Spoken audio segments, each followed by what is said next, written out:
marche. Bonjour à tous. Alors, ce soir, c'est une conférence sur les nouveaux formats d'écriture. Et bon, il semblerait qu'un de nos invités est soit en retard, soit absent. Donc, soit Maxime Potera, on habite au 65, arrive, soit, bah, tant pis, on pensera très fort à lui et on passera aux autres. Donc, voilà. Alors, ce soir, sur la thématique des nouveaux formats d'écriture, nous avons décidé d'orienter ça sur, ce qu'il faut bien choisir, le transmédia. Donc, pour nous parler du transmédia, nous avons Antoine Cupial. Et ensuite, pour nous parler, donc nous avions la web-série avec Maxime Potera, mais bon, on verra s'il arrive. Sinon, je pense que vous pourrez peut-être aussi en parler, pour ceux qui ont une connaissance de la web-série. Et pour le format court, nous avons Olivier Éloi, Olivier Berclaz, directeur de collection de Nos chers voisins sur TF1, et Fabrice Marouca, créateur et réalisateur de La Minute Vieille sur Arte. Donc, je pense qu'on va déjà commencer parce que vous vous présentez peut-être un petit peu, si vous voulez dire qui vous êtes, comment vous en êtes arrivé, où vous êtes aujourd'hui, ou... Enfin, bref, hein, parce qu'on a 2 heures et j'ai plein de questions. Antoine, peut-être ? Bonsoir. Eh bien, je suis donc scénariste et producteur, ça fait maintenant à peu près une dizaine d'années. Avant cela, je suis cofondateur de 2 startups dans les nouvelles technologies. Donc le web est un petit peu ma première activité. Donc l'alliance du web et de la fiction, c'est évidemment le transmédia. Donc c'est un sujet sur lequel je travaille. Je suis par ailleurs organisateur de la fabrique en web-série dans le cadre du festival Paris Cours-de-Vent, qui est un événement qui a eu lieu en novembre dernier, sur lequel on a accès à un certain nombre d'événements, donc des tables rondes principalement et une projection autour d'un atelier d'écriture, puisqu'il y a eu un appel à projet pour des web-séries. Et puis donc il y a eu un prix remis pour le meilleur projet lors de la soirée de clôture du festival. Et l'année prochaine, on repart avec cette fois-ci spécifiquement une semaine consacrée au transmédia. Et a priori, alors là encore novembre est assez loin et on est en train de prévoir les programmes, mais on aura un appel à projet sur le webdoc et un appel à projet sur le transmédia fiction. Donc voilà, tout ça va se préciser au cours de l'année, mais vous pouvez suivre le festival Paris Cours-de-Vent sur les réseaux sociaux et vous serez tenu au courant si ça vous intéresse. Voilà, et puis donc moi en tant que producteur, je travaille actuellement sur plusieurs projets de web-séries, de projets transmédia. Voilà, donc j'ai eu l'occasion également d'animer avec mon associé Elie Becerra la formation Écrire pour le web au CIFAB de Montreuil. Et voilà, donc on fait des formations également régulièrement en dramaturgie et notamment aussi donc, en transmédia. Voilà. Bonsoir, Olivier Éloi. Donc, je suis directeur de collection sur Nos chers voisins. On a commencé avec mon camarade Olivier par Caméra Café. On est passé par Samantha Oops, Bande de Ouf, et on a écrit pas mal aussi avec Jonathan Lambert. Voilà, ça fait 10 ans qu'on est dans le milieu, surtout du programme court, de l'humour, parce que nous avons des vies assez tristes. Merci. Oui, donc pour le parcours professionnel, c'était exactement le même. Donc on a commencé à écrire il y a peut-être 14 ans, de manière un peu plus professionnelle il y a 10 ans, effectivement. Et on est devenu à 100% auteur il y a à peu près 2 ans, 2-3 ans. Auparavant, personnellement, j'ai travaillé sur la plateforme d'inscription des courts-métrages. Je travaillais à l'agence du court-métrage, donc on a participé à la création à la fois du portail du court-métrage et de la plateforme d'inscription des courts-métrages au festival. Voilà, pour ceux qui connaissent un peu, qui sont un peu dans le court-métrage. Donc moi c'est Fabrice Marouca, je suis réalisateur de La Minute Vieille sur Arte. On tourne la 3e saison à partir de mardi prochain. Donc ça se passe bien, je suis content. Et sinon avant ça j'ai écrit pour la plupart des séries courtes. J'étais sur Samantha aussi un petit peu. J'ai commencé sur Un gars et une fille. Et j'ai écrit sur la plupart des séries courtes, sauf Caméra Café, Kaamelott. J'ai fait un petit peu de scène de ménage. Et j'ai aussi réalisé des pubs, des clips et des courts-métrages. Bon, ben alors merci. Donc du coup, je pense, puisque sur une des thématiques de ce soir, c'est le transmédia, et je ne sais pas si vous êtes comme moi, mais moi le transmédia, déjà je confonds ça toujours avec son copain le cross-média, alors qu'il paraît que c'est pas du tout la même chose. On m'a beau m'avoir expliqué pourquoi, je compte bien qu'Antoine me le réexplique ce soir si c'est possible. Et donc en gros, je pense qu'on va commencer par parler du transmédia avec Antoine. Et donc, tout simplement, Antoine, est-ce que tu peux nous faire une petite définition du transmédia ? Alors, cross-média et transmédia. Le cross-média, schématiquement, je vais prendre des exemples qui vont parler à tout le monde. Le cross-média, c'est la déclinaison d'une licence. Par exemple, Star Wars. Star Wars, vous avez des films qui se suffisent à eux-mêmes, vous avez des nouvelles qui se suffisent à elles-mêmes, vous avez des figurines qui sont des produits dérivés, etc. Vous avez des jeux vidéo qui se suffisent également à eux-mêmes. Vous n'êtes pas obligé d'avoir vu les films de Star Wars pour pouvoir jouer aux jeux vidéo. Voilà. Si vous voyez tout, si vous faites tout, si vous lisez tout, vous avez une vision de l'univers de Star Wars qui est très enrichie, donc c'est très bien, mais c'est en fait un empilement de briques et rien d'autre. Le transmédia, c'est différent. Le transmédia, c'est ce qu'on appelle une expérience circulatoire, c'est-à-dire que je vais éclater, fragmenter mon histoire, ma narration sur différents types de médias, par exemple de la vidéo, de l'écrit, du son, des profils, de l'interactivité. Et c'est le fait de circuler de média en média qui va me permettre à moi, spectateur, de reconstituer l'histoire dans ma tête. Donc concrètement, le cross-média, c'est vraiment la déclinaison d'une licence, c'est surtout valable pour les projets, on va dire, commerciaux. Et le transmédia, c'est quelque chose de différent. C'est encore une fois un projet de fiction ou un projet de documentaire qui se tient en lui-même. Simplement, on va ajouter des contenus extérieurs et c'est le fait de devoir consulter tous ces contenus, la majorité d'entre eux, qui fait qu'on a la restitution de l'œuvre totale. Donc voilà, principalement pour les deux. D'accord, donc est-ce que... ouais, c'est bien plus clair. D'accord. En gros, le cross-média, schématiquement, c'est une brique. C'est-à-dire qu'une brique, voilà, elle peut suffire à elle-même. Et le transmédia, c'est une pièce de puzzle. C'est-à-dire que je suis obligé d'avoir toutes les pièces de puzzle et de les mettre dans le bon ordre pour reconstituer l'histoire. D'accord. Et donc, je vais prendre un exemple français. C'est beaucoup plus difficile quand on part dans les exemples français parce qu'il n'y en a pas, à mes yeux, 40 000. Tu vas peut-être me dire que je me trompe et qu'en fait, il y en a beaucoup plus que ça. Si, maintenant, ça commence quand même à se développer. Après, en projet véritablement de transmédia en fiction, c'est encore limité. Le genre de prédilection, c'est le web documentaire, en fait. Alors, regardez beaucoup ce qui se fait sur arte.tv. Vous avez énormément de documentaires qui sont des documentaires transmédia. Donc, par exemple, vous avez La Dolce Vita, qui raconte un petit peu l'ambiance et fait des portraits de gens dans le village où est né Mussolini. Et donc, c'est un documentaire où vous avez une narration, en tout cas une consultation dont vous décidez, puisqu'il est consulté à l'extérieur du site. Voilà. Donc, c'est différents médias qui me permettent d'avoir la perception de ce qu'est l'œuvre documentaire sur effectivement ce fait de société. Donc voilà. Donc après, il y a beaucoup de choses en documentaire qui se font en France, mais on commence à voir pas mal de choses, puisqu'en plus, il se trouve qu'on est dans un contexte où actuellement les chaînes et les diffuseurs commencent à avoir des labos pour France 4, France Télévisions, ou des plateformes, et puis qu'un certain nombre de plateformes également se développent autour du transmédia en fiction. Mais par exemple, là, toujours pour parler d'Arte, il y avait le projet Intime Conviction, qui était à la fois une série, un documentaire, qui a été une expérience en ligne, puisque sur la base d'une histoire policière, où un personnage était accusé de meurtre, on devait juger également de savoir s'il était coupable ou non. Le personnage de fiction a été jugé dans un vrai tribunal par des vrais jurys, etc. Ça a fait l'objet d'un documentaire et ça a fait l'objet également d'une fiction qui est passée sur Arte. Donc voilà, on peut imaginer plein de choses à partir de ça. C'est un format très très riche. La complexité, c'est que ce sont des modèles économiques qui ne sont pas encore mûrs, la plupart du temps. D'accord, donc si j'ai bien compris tout ce que tu me dis, l'exemple que j'avais en tête, c'est Kaamelott, et donc Kaamelott, ce serait du cross-média. Ouais, Kaamelott, c'est plutôt du cross-média, parce qu'effectivement, je peux tout à fait regarder la bande dessinée et regarder la série indépendamment, et ça marche.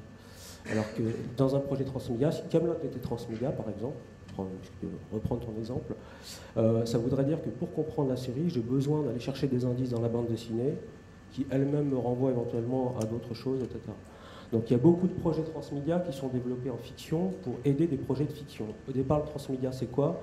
Ce sont des projets qui viennent en intersaison aux États-Unis. C'est-à-dire que entre la saison 6 et la saison 7 de Dexter, On laisse pas les gens comme ça pendant l'été sans rien faire. On leur propose un projet transmédia, c'est-à-dire une fiction interactive qui va utiliser des éléments de la série directement et qui va faire jouer les gens. On est très proche finalement du jeu vidéo. On parle de gamification, c'est-à-dire de jouabilité et de comment on arrive à faire jouer les gens, les internautes. Parce que là, pour le coup, vous n'êtes pas passif, vous êtes vraiment actif par rapport à la reconstitution de l'histoire. Et donc, évidemment, aux États-Unis, il y a beaucoup de déclinaisons de séries. Au départ, on ajoute du transmédia et généralement, ce qu'on essaye de faire, c'est d'éviter que les gens soient perdus d'une saison à l'autre, mais on peut très bien avoir des éléments qui permettent de mieux comprendre la saison qui suit, etc. Donc, encore une fois, le projet transmédia, ça peut être de la fiction, du documentaire, mais ça implique de circuler de contenu en contenu, et ça prend souvent la forme d'une enquête, parce que c'est la meilleure façon d'aller chercher des indices, de vous pousser à aller à différents endroits sur le web pour aller trouver des informations. Ça prend vraiment la forme d'un jeu. Donc j'imagine que c'est pour un diffuseur qui veut, alors je vais paraphraser parce que je ne me rappelle plus exactement la citation, vendre du temps de publicité pour Coca-Cola, l'imaginer de faire réfléchir son public pour qu'il aille chercher... pour le moment, ils sont encore frileux, je suppose. Ça n'a rien à voir, il y a des projets très différents transmédia. Encore une fois, on a souvent l'image de projets transmédia qui sont chers, qui sont produits par des studios, par des chaînes, etc. On peut faire du transmédia chez soi avec très peu de moyens. Il y a d'ailleurs pas mal d'outils maintenant qui permettent de faire ça en ligne. Par exemple, vous avez des outils comme J-Outils, qui sont des outils en ligne qui vous permettent d'agréger des contenus vidéo, d'ajouter de l'interactivité entre des vidéos, d'intégrer pas mal de contenus, et ça reconstitue une histoire. Le transmédia, concrètement, je peux très bien faire un court-métrage, donc ça ne coûte pas forcément très cher, et pour comprendre le court-métrage, éventuellement, je vais faire un préquel du court-métrage avant sous forme de nouvelles, et puis je vais avoir les profils Facebook des personnages, et je peux avoir tout à fait l'idée de faire circuler les gens. C'est-à-dire que je ne comprends véritablement le court-métrage qui est finalement peut-être la fin de mon récit, que si j'ai commencé par lire la fiction, et puis après voir éventuellement comment vivent les personnages sur Facebook avec les différents statuts pour me faire une idée du déroulé des événements, et j'ai éventuellement la fin, le paiement dans le court-métrage. Donc ça serait une circulation du récit. Mon histoire est éclatée en différents médias. Mais c'est pas forcément très cher. Un blog, ça coûte pas forcément. Non, je disais pas que c'était spécialement cher, je disais qu'ils étaient peut-être frileux parce qu'ils avaient peut-être peur de perdre leur public. S'ils leur demandaient... Souvent, on a l'idée de projets monumentaux en termes de transmédia, encore que globalement, sur les projets transmédia, même produits par des chaînes, on a réduit un peu la voilure souvent sur la diversité des contenus à créer, parce que tout ça quand même prend du temps, coûte très cher, et il n'y a pas beaucoup d'argent, il faut bien le dire. Donc du coup, on est quand même sur des projets qui ne sont pas forcément extraordinairement longs à produire. Simplement, la complexité, c'est aussi d'avoir des équipes pluridisciplinaires. D'accord. Mais alors du coup, puisque tu parlais de pluridisciplinaire, la question suivante que j'avais sur le transmédia, c'était est-ce que un auteur, alors attends, comment j'avais formulé ça? Reprends tes pompes. Voilà, je reprends mes anti-sèches. Je pense, d'après ce que j'ai compris, en gros, il y a un peu une sorte de différence entre un projet qui se décline même en forme transmédia, qui est un projet, on va dire, qui arrive tout de suite. J'avais appelé ça un projet de transmédia pur. Est-ce que finalement, est-ce que ce serait possible pour quelqu'un d'arriver voir tel producteur en lui disant dès le départ, voilà, alors mon projet transmédia, il est sur tel support, tel support, tel support, et ça ne marchera que si les 3 supports sont d'un coup? Ou est-ce que ça arrive, ça? Est-ce que ça peut marcher? Dans les formats de présentation d'une Bible transmédia, on a tous ces aspects-là. C'est-à-dire que la Bible transmédia s'approche de très très près d'une Bible de jeux vidéo. C'est-à-dire qu'on envisage la place du spectateur puisqu'il est actif. Donc on est obligé de penser au joueur, au spectateur, qui va entrer dans cette enquête de fiction. Donc c'est la première chose, c'est comment est-ce que déjà je le happe. Comment est-ce qu'on parle de rabbit hole, c'est-à-dire dans le terrier du lapin, comment est-ce que je tombe dans le trou pour faire référence à Alice au Pays des Merveilles, comment est-ce que j'arrive à rentrer dans l'histoire, par quel biais on me chope.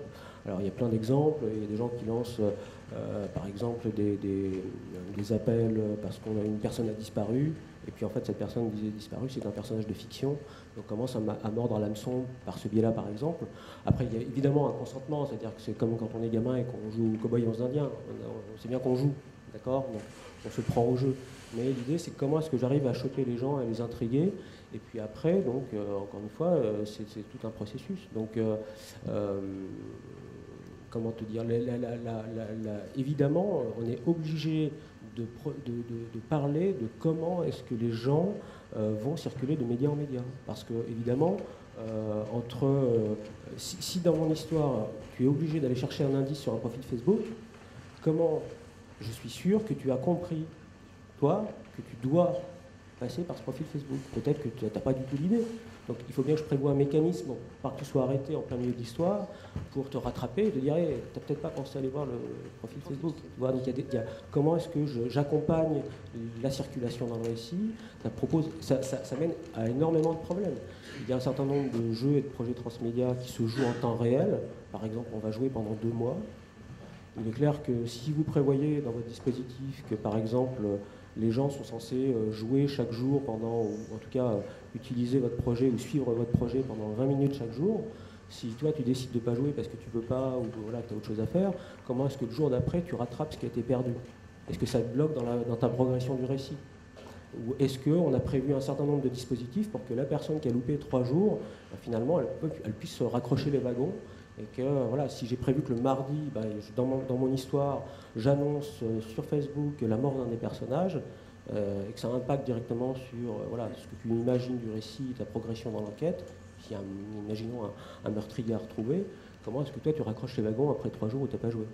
Donc toutes ces questions-là, elles se posent, on est vraiment dans une réflexion qui s'approche du jeu vidéo. D'ailleurs, la façon dont on le formalise généralement dans une bible de transmédia, ça reprend exactement les mêmes fonctions, c'est-à-dire avec des organigrammes sur le joueur fait ci, le joueur fait ça, le joueur est bloqué, etc. Qu'est-ce qui se passe?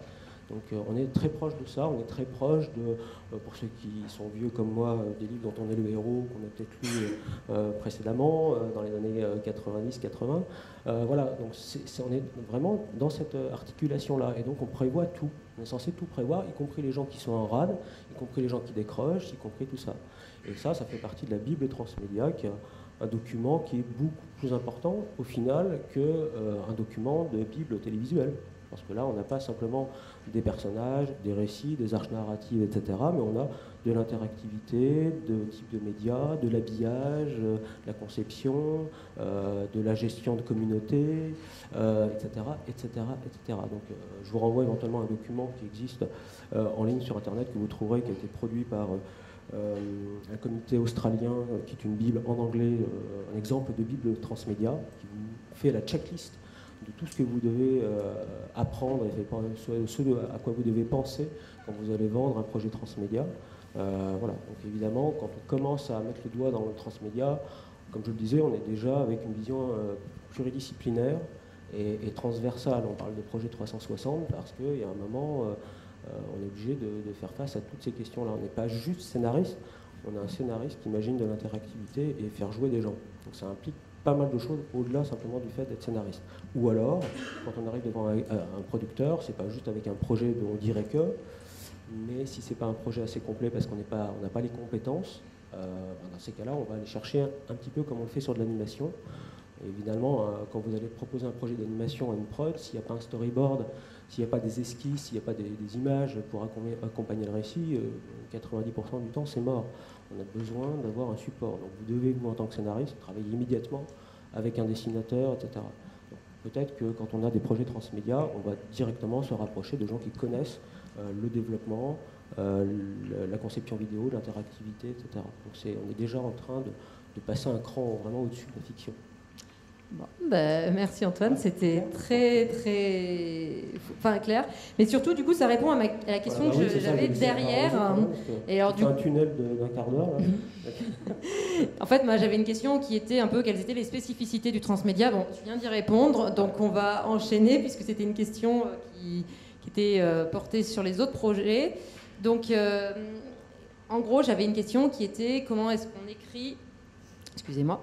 Comment est-ce qu'on écrit du format court? Et en l'occurrence, puisque ce soir on a deux types, enfin On a 2 séries différentes, 2 formats courts différents et deux chaînes différentes. Comment on écrit du format court pour TF1 et comment on écrit du format court pour Arte? Est-ce qu'il y a une différence? Donc, passez-vous le micro, battez-vous ou pas. Mon programme est un peu particulier parce que c'est des blagues de cul racontées par des vieilles. Donc en fait, le truc, c'est de trouver les blagues. J'ai essayé, j'ai écrit sur plein de programmes courts, j'ai écrit plein de scénarios pour plein de trucs, j'ai écrit des longs métrages, mais inventer une blague de cul, j'y arrive pas. Je sais pas comment on fait, je sais pas d'où elles viennent. Voilà. Donc le principal... Ouais, tu sais toi? Non, tu sais pas? Ouais. Voilà. Et donc en fait, la principale difficulté de ma série, c'est de trouver les blagues. Voilà. Donc je vais dans les communions, les mariages, dès qu'on m'invite, et je fais boire les gens. Et j'ai des bouquins chez moi. Si vous venez chez moi, il n'y a que des bouquins de blagues. Si un jour il y a un voleur qui vient chez moi, il va voir ma bibliothèque, il va se dire que j'ai rien à faire dans la vie que de lire des blagues en fait. Et donc le plus dur, c'est d'écrire des blagues, et après de les retravailler pour qu'il y ait un style et que les vieilles aient l'air de se répondre et de se parler. Monte un petit peu ton micro, voilà. s'il te plaît. Il faut le mettre comme ça, c'est bon. Donc voilà, La Minute Vieille, c'est particulier en écriture. J'ai bossé sur d'autres séries plus ou moins équivalentes à Nos Chers Voisins, et ça, c'est plus de l'écriture. Trouver une chute, trouver une histoire avec une chute, voilà, un gag en plusieurs temps, voilà, ça je sais faire. Mais La Minute Vieille, c'est différent. C'est une blague racontée par des vieilles. Voilà. Ça, j'ai déjà dit. Voilà. T'en jettes beaucoup des blagues? Je suis assez dur dans la sélection, et après il y a Arte qui passe derrière comme un fer à repasser qui enlève tout ce qui dépasse. Donc moi je mets tout ce que je trouve. La plupart des blagues sont assez salaces, et saison 1, saison 2, plus c'est avancé, plus ils me laissent tranquille. Saison 1, je peux vous raconter la genèse de La Minute Vieille. Saison 1, la série a été arrêtée 3 jours avant le tournage quand même. Alors qu'on était en train de poser les décors, ils ont décidé que c'était pas pour tout de suite, donc ils nous ont décalé de 6 mois, mais ça voulait dire annuler en fait. Parce qu'ils avaient peur. Finalement, à la place de tourner 40 épisodes d'un coup, on en a tourné que 10. C'est eux qui ont choisi les textes. Parmi ceux que j'avais proposés, ils ont pris les plus soft, ceux où il n'y avait pas grand-chose qui dépassait. On a tourné 10 épisodes pilotes, on va dire. Et après, ils se sont réunis pendant 2 mois à regarder des blagues voilà, sur leur DVD chez Arte. J'ai été reçu par un grand directeur d'Arte qui m'a pris à part et qui m'a dit Fabrice, qu'est-ce que c'est d'après vous La Minute Vieille? Alors que c'est moi qui ai inventé le concept. Et je lui dis c'est des vieilles qui racontent des blagues de cul. Et il me fait vous n'y êtes pas du tout. Vous n'y êtes pas du tout. Il me dit La Minute Vieille, ce sont des vieilles en décalage avec ce qu'elles représentent. Donc effectivement, comme vous dites, on peut faire des blagues de cul, mais pas beaucoup, genre 5-6%, pas beaucoup. Et il était avec une autre femme d'Arte, et il dit mais on peut faire des blagues sur les RTT par exemple. Ça serait drôle des blagues sur les RTT. Et puis la femme à côté elle fait ah oui, ça serait drôle des blagues sur les RTT. Et puis je suis filmé en fait, c'est ça? Ouais, d'accord. Non mais ils étaient gentils, ils étaient sympas. Je les aime bien. Voilà. Et non, ça se passe super bien avec Arte en fait. Vraiment, c'est super. Non, mais tout ça pour dire que saison 1, saison 2, plus ça avançait, comme j'ai dit, plus ils étaient sympas avec moi. Et comme on a gagné le prix à La Rochelle au mois de septembre, la saison 3, d'habitude j'écris, pour faire 40 blagues, j'en écris 60, et donc ils m'en jettent 20 et il en reste 40. Là, j'ai dû en écrire 45. Donc c'était plutôt cool. Voilà. Et donc voilà. La Minute Vieille. Allez, les Oliviers. Donc pour TF1, est-ce qu'on peut dire qu'il y a vraiment une spécificité TF1? Moi je dirais plutôt éventuellement pour les chaînes généralistes. Je pense pas que ce soit très différent par rapport à M6, France 2. Je dirais c'est pas très très différent par rapport au cahier des charges que peuvent avoir d'autres séries, si ce n'est que le programme court, nous, dans l'historique qu'on a eu, c'est qu'il n'y avait absolument aucun programme court. Donc, c'était pas du tout dans la culture de TF1, on n'était pas du tout attendu. Donc on a eu, et puis même oui, au sein de la chaîne, c'était pas du tout attendu, donc on a eu une certaine liberté, ce qui nous a permis de faire passer des choses qui ne seraient pas passées à TF1 d'habitude. Donc comment écrire pour TF1, c'est un peu abstrait pour nous, parce que nous, d'abord, on essaie déjà de se faire rire nous-mêmes. Pour nous, c'est un peu la recette obligatoire pour pouvoir faire rire les autres. Si on ne s'amuse pas, ça se ressent forcément à côté, pour tous les téléspectateurs, pardon. Donc, spécificité TF1, je ne pourrais pas forcément en donner plus par rapport à d'autres chaînes, quoi. Donc, en gros, on essaie de se faire rire et en général, ça marche. Voilà. Je ne sais pas si tu as peut-être trop de notre vision, mais... Non, mais sur le programme court, en général, c'est vrai que ça nous est déjà arrivé de croiser des auteurs, des scénaristes de long qui avaient beaucoup de mal, parce qu'il y a quand même une spécificité des règles à respecter, qui sont qu'en 1 minute 30, vous devez avoir l'histoire, et c'est ce que tu disais, la chute nécessairement. Et c'est peut-être un peu l'impression que j'ai sur d'autres programmes courts qui sont peut-être plus dans de la chronique ou de la tranche de vie. C'est vrai que pour Nos chers voisins, il y avait souci forcément d'avoir une chute. Ce qui a amené aussi un autre registre d'humour ou de comédie qui est plus peut-être gaguesque ou burlesque. Voilà, c'est ça la différence. Mais c'est vrai que du coup, comme la chaîne n'avait pas forcément beaucoup d'attentes, on a eu cette liberté. Et la différence de ton, à mon sens, elle n'est pas forcément dans la nature de l'écriture, elle est plus dans la manière de réaliser. Nous, par exemple, on avait une écriture, on écrivait pour Jonathan Lambert, on a même écrit des choses pour Canal. Il y a des sketchs de Nos chers voisins, ça peut surprendre, mais qui étaient des trucs qu'on avait eu déjà en tête, qui étaient dans de l'humour très noir. Et c'est vrai qu'avec, je pense que par exemple, on aurait très bien pu l'avoir dans Groland avec quelque chose de très trash, mais la réalisation, le filtre TF1 a fait que ça pouvait être accessible entre guillemets au grand public. Donc après, voilà, c'est comme dit Olivier, l'idée c'est de s'amuser, d'avoir cette putain de chute, quoi, qui fait qu'aujourd'hui on a des taux de peut-être 30-40% quoi, à peu près de sélection, parce que vous avez sur Nos chers voisins, vous avez 5 niveaux de sélection. Donc il y a le travail en pôle d'écriture, la production, la chaîne, et puis vous avez aussi les réalisateurs. Donc c'est vraiment très long, quoi. Un sketch, ça peut mettre jusqu'à 6 mois, et puis vous le verrez à l'antenne qu'au bout d'un an. Donc c'est vraiment... c'est une grosse machine, hein. On est à peu près à 3000, je crois, 3000 sketchs écrits, sélectionnés. Donc imaginez, il y a une trentaine d'auteurs quand même sur la série. Et c'est une sélection de 80 textes semaine à peu près avec la chaîne.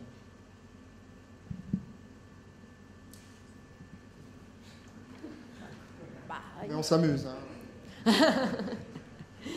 Bon, alors du coup, moi j'avais ma question sur la web série. Donc je vois que non, c'est la même. Hein. C'était, est-ce que il y a bon.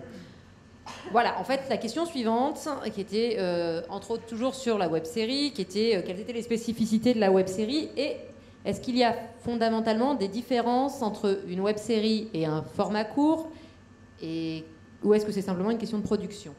Donc là, est-ce que l'un d'entre vous peut répondre ou pas? Alors, je ne sais pas si vous voulez répondre, les gars, vous gênez pas. Vas-y, commence. Je ne voudrais pas voler la parole ce soir. De toute façon, on a un quart d'heure. D'accord, ok. Alors déjà, la web série, c'est super vaste. Hein. C'est-à-dire que moi, j'en vois pas mal aussi notamment pour les activités autour de ce que je peux faire en festival.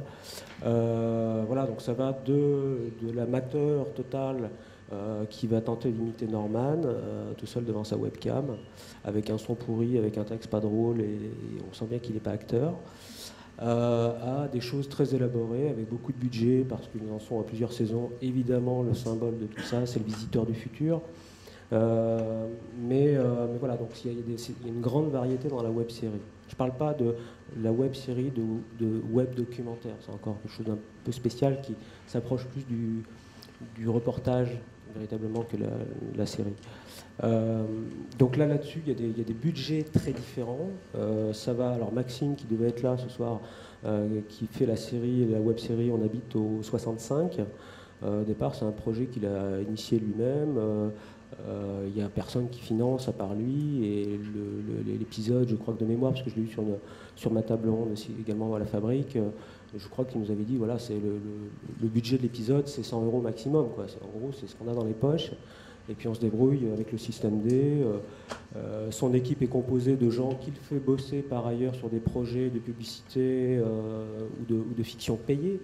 Donc voilà, c'est simplement de l'échange de services, c'est des gens qui se mettent ensemble pour se faire plaisir, pour se marrer, et pour créer un format qui aurait du mal à exister autrement. Parce que, là encore une fois, la spécificité, à mon avis, de tout ce qui est sur le web, ça vaut pour le transmédia, ça vaut pour la web série, c'est-à-dire qu'on ne va pas forcément chercher à faire un programme court qui passera en télé. Moi, j'ai vu beaucoup sur l'appel à projet pour Paris Cours-Devant de programmes courts de télé qui étaient recyclés. Évidemment, nous, on avait lancé en plus un appel à projet sur 2 thématiques. Et donc, on voulait que les gens écrivent spécifiquement pour ça. Et évidemment, les thématiques étaient larges. Donc, on a reçu aussi beaucoup de projets recyclés. Ça se sent. C'est-à-dire, dès la 3e page, on a compris que c'était un projet qui a été proposé à toutes les chaînes de télé et que personne n'en a voulu. Voilà. Donc, c'est parce que, encore une fois, il y a une écriture un peu plus télé, c'est-à-dire un peu plus gaguesque, un peu plus grand public. On sent qu'il y a un propos un peu plus fédérateur, alors qu'en général, sur le web, on ne va pas chercher des programmes fédérateurs. L'essence même, à mon avis, le sens des choses, le sens de l'histoire, va sur le fait que chacun va trouver sur le web et sur les plateformes de vidéo et sur bientôt Netflix et sur bientôt d'autres opérateurs des programmes qui le concernent lui. Et toi, tu iras consommer des vidéos, des web-séries qui te concernent toi, et on n'aura pas les mêmes. Ou on aura les mêmes parce qu'on fait partie de la même communauté de scénaristes et qu'il y a un truc qui intéresse les auteurs et qui nous fait marrer tous, mais qui ne fera pas marrer éventuellement d'autres gens dans la salle. Donc encore une fois, on va quand même, globalement, on est dans un contexte de convergence des écrans qui change beaucoup de choses dans l'économie de nos médias, de l'audiovisuel et du cinéma et de ce qui se passe sur le web. On est quand même à un moment où, sur l'écran d'ordinateur, vous avez les chaînes de télé, vous avez tout ce que vous pouvez voir en vidéo, en contenu, et que voilà, et tout ça, vous le voyez en même temps en répondant à vos SMS sur le mobile, donc on est quand même très discret. Ça veut dire aussi que quand on est sur le web, regardez-vous simplement en tant qu'internaute votre comportement. Voilà, vous regardez une vidéo, en même temps vous mangez votre pizza, vous répondez au téléphone. On est très distrait devant un ordinateur, on est multitâche nous aussi. Donc ça veut dire que pour alpaguer votre spectateur et pour le garder et pour qu'il ait envie de revenir, il faut quand même lui proposer des contenus autrement plus péchus que éventuellement des contenus, que ce soit en série, alors construite, on ne parle pas forcément que de série d'humour, parce que là pour le coup la série d'humour échappe justement à tout ça. Mais prenez une série de science-fiction avec des personnages, avec des épisodes de 15 minutes, une vraie narration, un vrai feuilleton. Voilà, pour choper les gens et qu'ils restent, il faut quand même leur proposer de la qualité en termes d'histoire et de scénario. Donc la première valeur des choses en termes de scénario, que ce soit sur la web-série du transmédia, c'est vraiment d'avoir des histoires qui soient vraiment péchues et très bien écrites. C'est vraiment la première chose. Parce qu'encore une fois, la vidéo, le premier truc qui est moyen, vous avez le doigt sur la souris. Au deuxième truc qui est moyen, vous cliquez, vous êtes sur autre chose. Voilà, donc généralement, la courbe de décroissance de consultation de certaines vidéos, c'est la chute libre, quoi. Donc, ça veut dire qu'on perd très vite de l'audience et que pour la capter, il faut vraiment être bon, il faut s'arracher. Et globalement, à mon avis, le contexte, encore une fois, il est sur le fait que globalement, on va quand même chercher des programmes plutôt segmentants qui nous concernent, nous, spécifiquement, notre micro-communauté, nos potes, voilà, plutôt que d'aller chercher des programmes grand public. Donc, et là, en plus, il se passe quelque chose en 2013 qui a été important, c'est que pour la première fois dans les études, les jeunes générations se sont détournées de la télévision pour les nouveaux écrans. Jusqu'à présent, jusqu'à ces dernières années, la consommation télé augmentait en même temps que la consommation des nouveaux écrans, du web. Et là, pour la première fois, les courbes ont commencé de se croiser. Donc, ça veut dire que les jeunes générations commencent à plus s'intéresser à ce qui se passe sur le web que ce qui se passe sur la télé. Donc ça implique quand même beaucoup de choses et beaucoup de questions. C'est pas un hasard si les chaînes, les diffuseurs commencent à se dire, oh là là, faisons vite des labos et des profils, enfin des plateformes de vidéos et produisons des choses pour le web parce que voilà, maintenant les spectateurs ils sont là, il faut bien qu'on aille les intéresser, les chercher là parce que sinon ils ne viendront jamais voir le reste à la télé. Donc évidemment, l'idée des diffuseurs, c'est d'aller chercher les gens là où ils sont maintenant. Or, les jeunes spectateurs sont quand même beaucoup sur le web.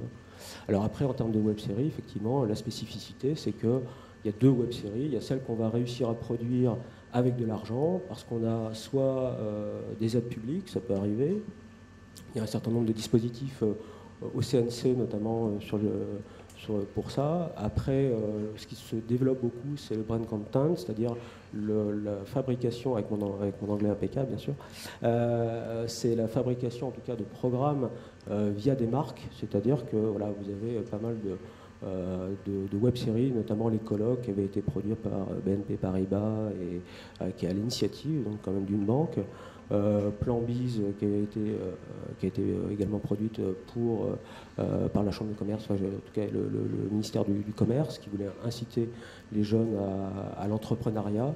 Et donc c'est un producteur qui a travaillé, qui a été chercher pour le coup des partenaires et qui l'a financé. Maintenant les marques sont très demandeuses de programmes parce que principalement c'est déjà beaucoup plus intéressant pour une marque de faire ça, de produire du contenu sur Internet que de faire par exemple du mécénat, parce que d'un point de vue fiscal et d'un point de vue comptable, ça entre dans les charges d'exploitation d'une société, donc c'est beaucoup plus intéressant. Et deuxièmement, les marques, c'est de l'espace publicitaire gratos, quoi. Prenez GoPro vend des caméras et elle fait des chaînes sur YouTube où vous avez tous les films les plus incroyables de types qui font des trucs avec des GoPro. Voilà, pour elle, même si elle finance éventuellement des gens pour partir avec des GoPro et qu'elle donne des GoPro, c'est tout bénef. Parce que si elles achetaient la même quantité d'espace publicitaire à la télé, mais ça leur coûterait des millions, voire des milliards. Donc tout ça, c'est de l'espace publicitaire gratuitement. Donc les marques, elles sont intéressées par ça. Dans le cadre d'une campagne, si j'ai une marque et que je veux la promouvoir, est-ce que j'ai intérêt à développer un énorme budget de communication? Je vais consacrer 10 ou 20% à fabriquer la communication, par exemple un spot de pub, et 80% va être de l'achat d'espace.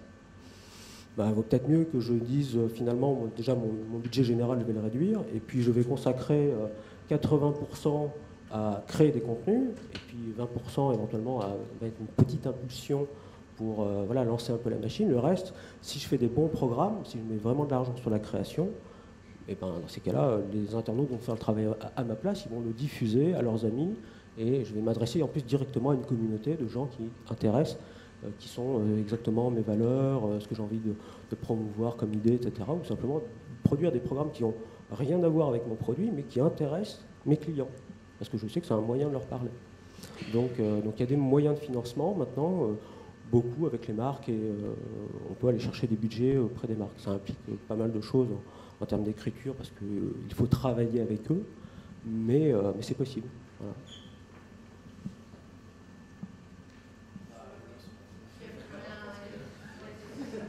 J'ai refait un tunnel de 15 minutes, désolé. C'est pas grave.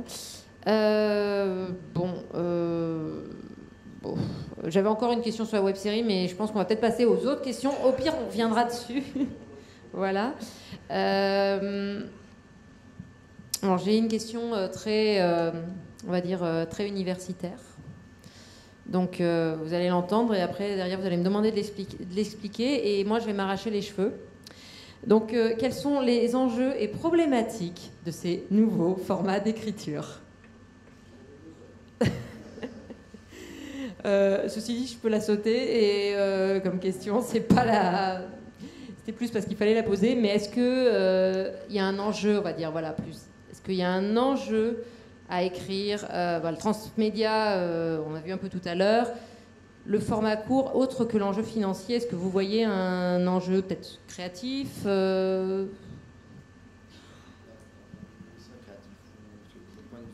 par rapport aux autres formats, par rapport à du 90 minutes, par rapport à du court-métrage, est-ce qu'elle se voyait...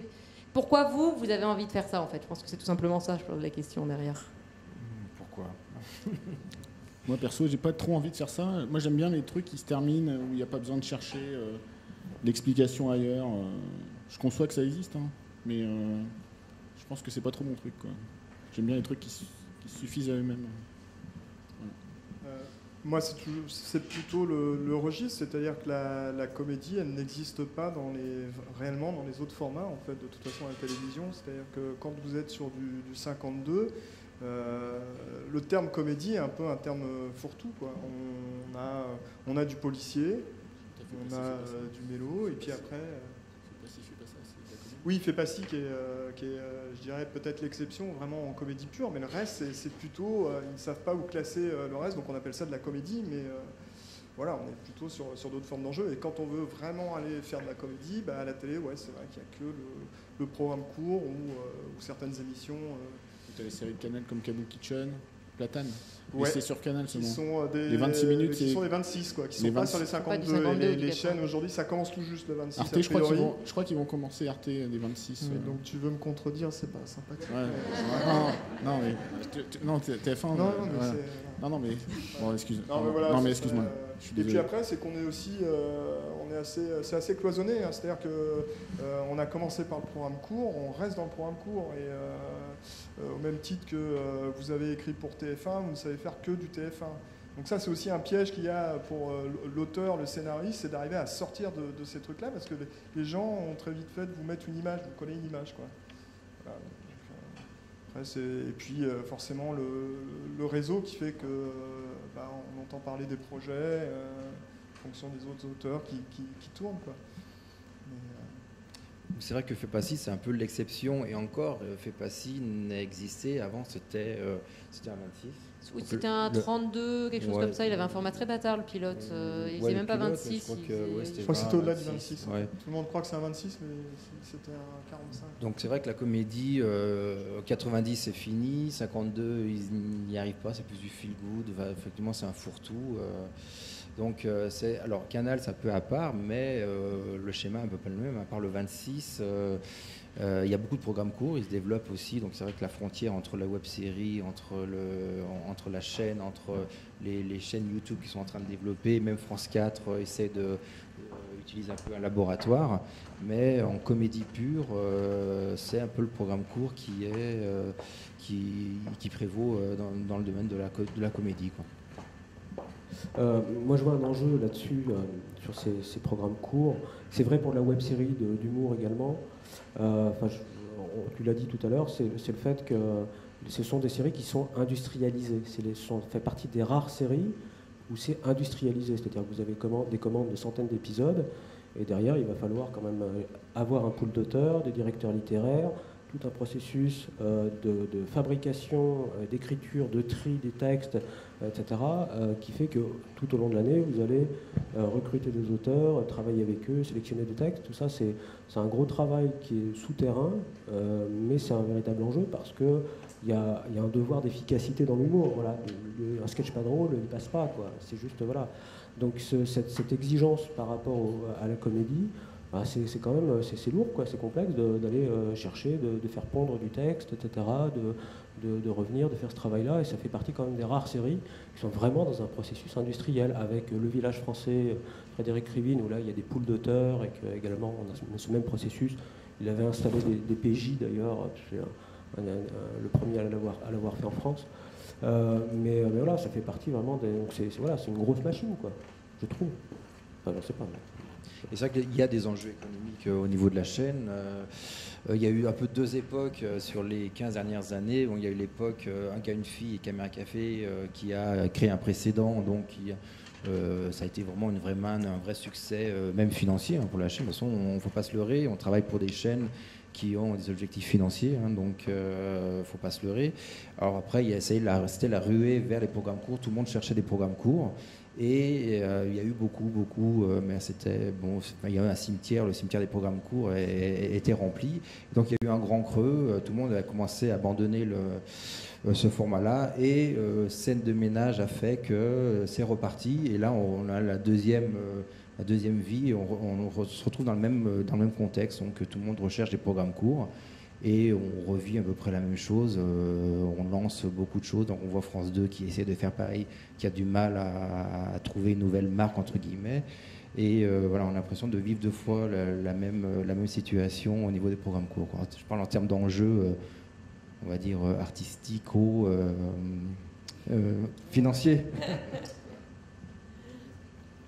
Ok, alors merci pour cette question, et enfin ces réponses. Moi j'ai une question maintenant...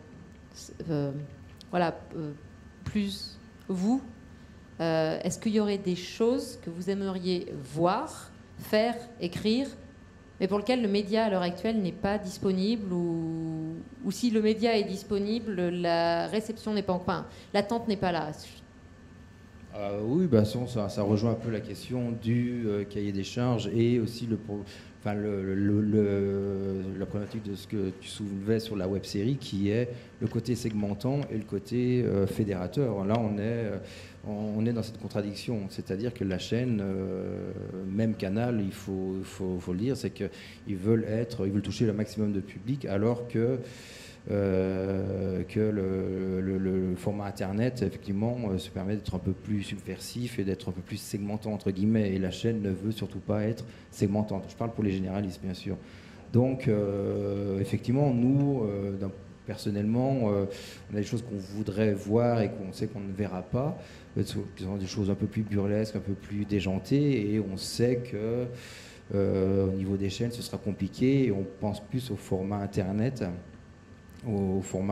d'abord, qui est aussi un côté un peu expérimental, qui permet aussi de rectifier des petites choses dans toutes les séries. Si vous voyez les premières images et un peu les deuxième saison, il y a souvent des évolutions qualitatives énormes. Donc effectivement, le web nous intéresse parce que liberté de ton et moins de contraintes, et aussi ça permet aussi d'avoir un effet d'apprentissage. Même question pour Fabrice. Non, le web c'est intéressant parce qu'on n'a pas la chaîne derrière qui nous dit quoi faire, en fait, comme ça a pu m'arriver un petit peu. Ce qu'il y a aussi en France, c'est que je trouve qu'on ne tourne pas assez d'épisodes. Les Revenants, ils ont tourné 8 épisodes et il faut attendre 2 ans pour voir la suite. D'ailleurs, j'avais été à une conférence au Forum des Images pendant Sérimania, on s'était vu là-bas, et il racontait que Fabrice Gobert, c'est ça, le réalisateur, racontait qu'il était emmerdé parce que le gamin qui joue Victor va avoir 2 ans de plus et il va vachement grandir. Non mais c'est vrai, hein. Et voilà, ouais, c'est un revenant. Ouais. Et ouais, c'est vrai que c'est un revenant. Ouais. Je suis con en fait. Ouais. Donc il doit l'intégrer à l'histoire, le fait qu'il grandisse, quoi. Mais dans Lost, c'était déjà ça. Dans Lost, il y avait le gamin, je sais plus comment il s'appelait, Walt ou je sais pas quoi là. Bon, on revient au problème d'industrialisation dont tu parlais, c'est que aux États-Unis, effectivement, ils voient si c'est rentable. Donc ils sont sur les starting blocks, ils regardent les 2 premiers épisodes, éventuellement ils sont déjà écrits, ils ont déjà commandé l'écriture. Et sur les premiers épisodes, hop, ils balancent et ils partent dans le tournage. Enfin, tu me dis si je me trompe, tu as l'air de m'y connaître un peu plus, mais c'est ça. Effectivement, on a eu des exemples sur le village français où l'industrialisation a été un peu... elle s'est mise en place plutôt, mais où ils peuvent le faire, mais parce que François est peut-être moins exigeant en termes de rentabilité aussi, donc ils peuvent se permettre de poser un peu plus une série, même si elle marche un peu moins. Et on essaye d'aller dans cette culture un peu d'industrialisation, mais on n'est encore pas tout à fait prêt, effectivement. Donc les Revenants, c'est vrai que c'est un peu une erreur, c'est un bon exemple, mais il ne faut pas oublier que les Revenants, ça a mis 10 ans à se faire, quoi. Donc je ne pense pas qu'ils étaient prêts à continuer l'aventure tout de suite, quoi. Ce qui est effectivement une erreur, ils devraient être dans les starting blocks, et là je pense qu'ils s'en mordent un petit peu les doigts. Alors sur le transmédia aux États-Unis, effectivement, il y a des moyens, parce que évidemment c'est les studios, donc c'est déjà pas les mêmes moyens à la base, déjà pour les séries et pour les films. Le marché est différent, il s'adresse à un marché mondialisé, et en plus, cet argent-là, il est pris aussi sur le budget marketing, qui est déjà énorme. En France, les projets transmédia, même dérivés éventuellement de notre projet, les budgets sont encore très limités, donc encore une fois, l'étendue de tout ça change beaucoup. Donc ça joue beaucoup. Après, pour revenir à la question de qu'est-ce qu'on aimerait voir, moi je veux voir effectivement des projets qui sont politiquement incorrects, qui sont d'humour noir, qui véhiculent des messages qu'on n'entend pas, on va dire, dans la plupart des séries. Et voilà, donc là, justement, avant de venir, je travaillais avec un auteur et co-auteur sur un projet de web-série. Bon, je ne peux pas vous dévoiler le concept ni les choses, mais concrètement je lui ai dit, parce qu'a priori je devrais le produire également, je lui ai dit écoute, là, on a bien conscience que de toute manière ce truc là il n'y aura pas de subvention publique, c'est pas possible. peut-être on aura des marques, mais que concrètement, il va falloir qu'on trouve des moyens de le financer et de produire des pilotes avec nos propres deniers, nos propres moyens. Et que globalement, le financement de tout ça va être assez hypothétique parce que c'est vraiment politiquement incorrect. Je ne vais pas dire que c'est un appel à l'insurrection nationale, mais on porte des valeurs révolutionnaires, pas politiques, mais juste simplement de mobilisation des masses populaires, qui fait que, évidemment, c'est pas forcément le discours que les politiques ont envie d'entendre ou que le système, on va dire, dans sa globalité, a envie de porter. Et voilà, il y a d'autres projets qui peuvent être des projets, là aussi, d'humour noir. C'est compliqué, l'humour noir à la télé. Qu'est-ce que j'ai envie de voir? J'ai envie de voir des séries d'animation pour les adultes. Ça passe pas en télé, il n'y a pas de case. Il y a eu un essai qui a été fait il y a quelques années en programme court, voilà. Mais je sais pas, si vous regardez Cartoon Network, il y a un décrochage aux alentours de minuit. Je ne sais pas si ça se produit en France, mais c'est le cas en Suisse. Vous avez un décrochage qui s'appelle Adult Swim. Et ce sont uniquement des séries d'animation, alors en stop motion, en animation 3D, etc. Des trucs d'adultes. Donc c'est super trash, c'est super politiquement incorrect. C'est à mourir de rire, mais ça, on ne verra jamais en France parce que c'est bloqué par les diffuseurs, clairement. Merci. Du coup, puisque je pense que dans le public, on a quelques auteurs, je suppose. On doit aussi avoir quelques producteurs et réalisateurs. Et moi, j'avais une question qui était, quels seraient les conseils que vous donneriez à des auteurs d'écrire pour le transmédia ou pour le format court télé, voire pour la web-série, si vous avez des conseils aussi.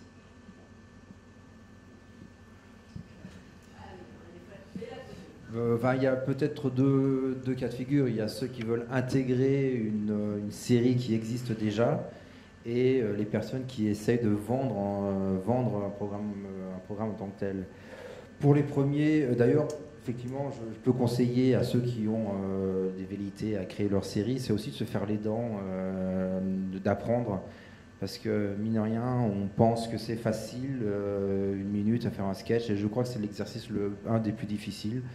On a vu des gens, alors c'est pas un jeu moral, des gens qui sont très bons en 90, qui n'arrivent pas à écrire pour du 1 minute, et inversement. Donc, c'est une très bonne école en termes d'efficacité sur les dialogues, sur les informations. Donc c'est à mon avis très important de se faire les dents sur des séries existantes.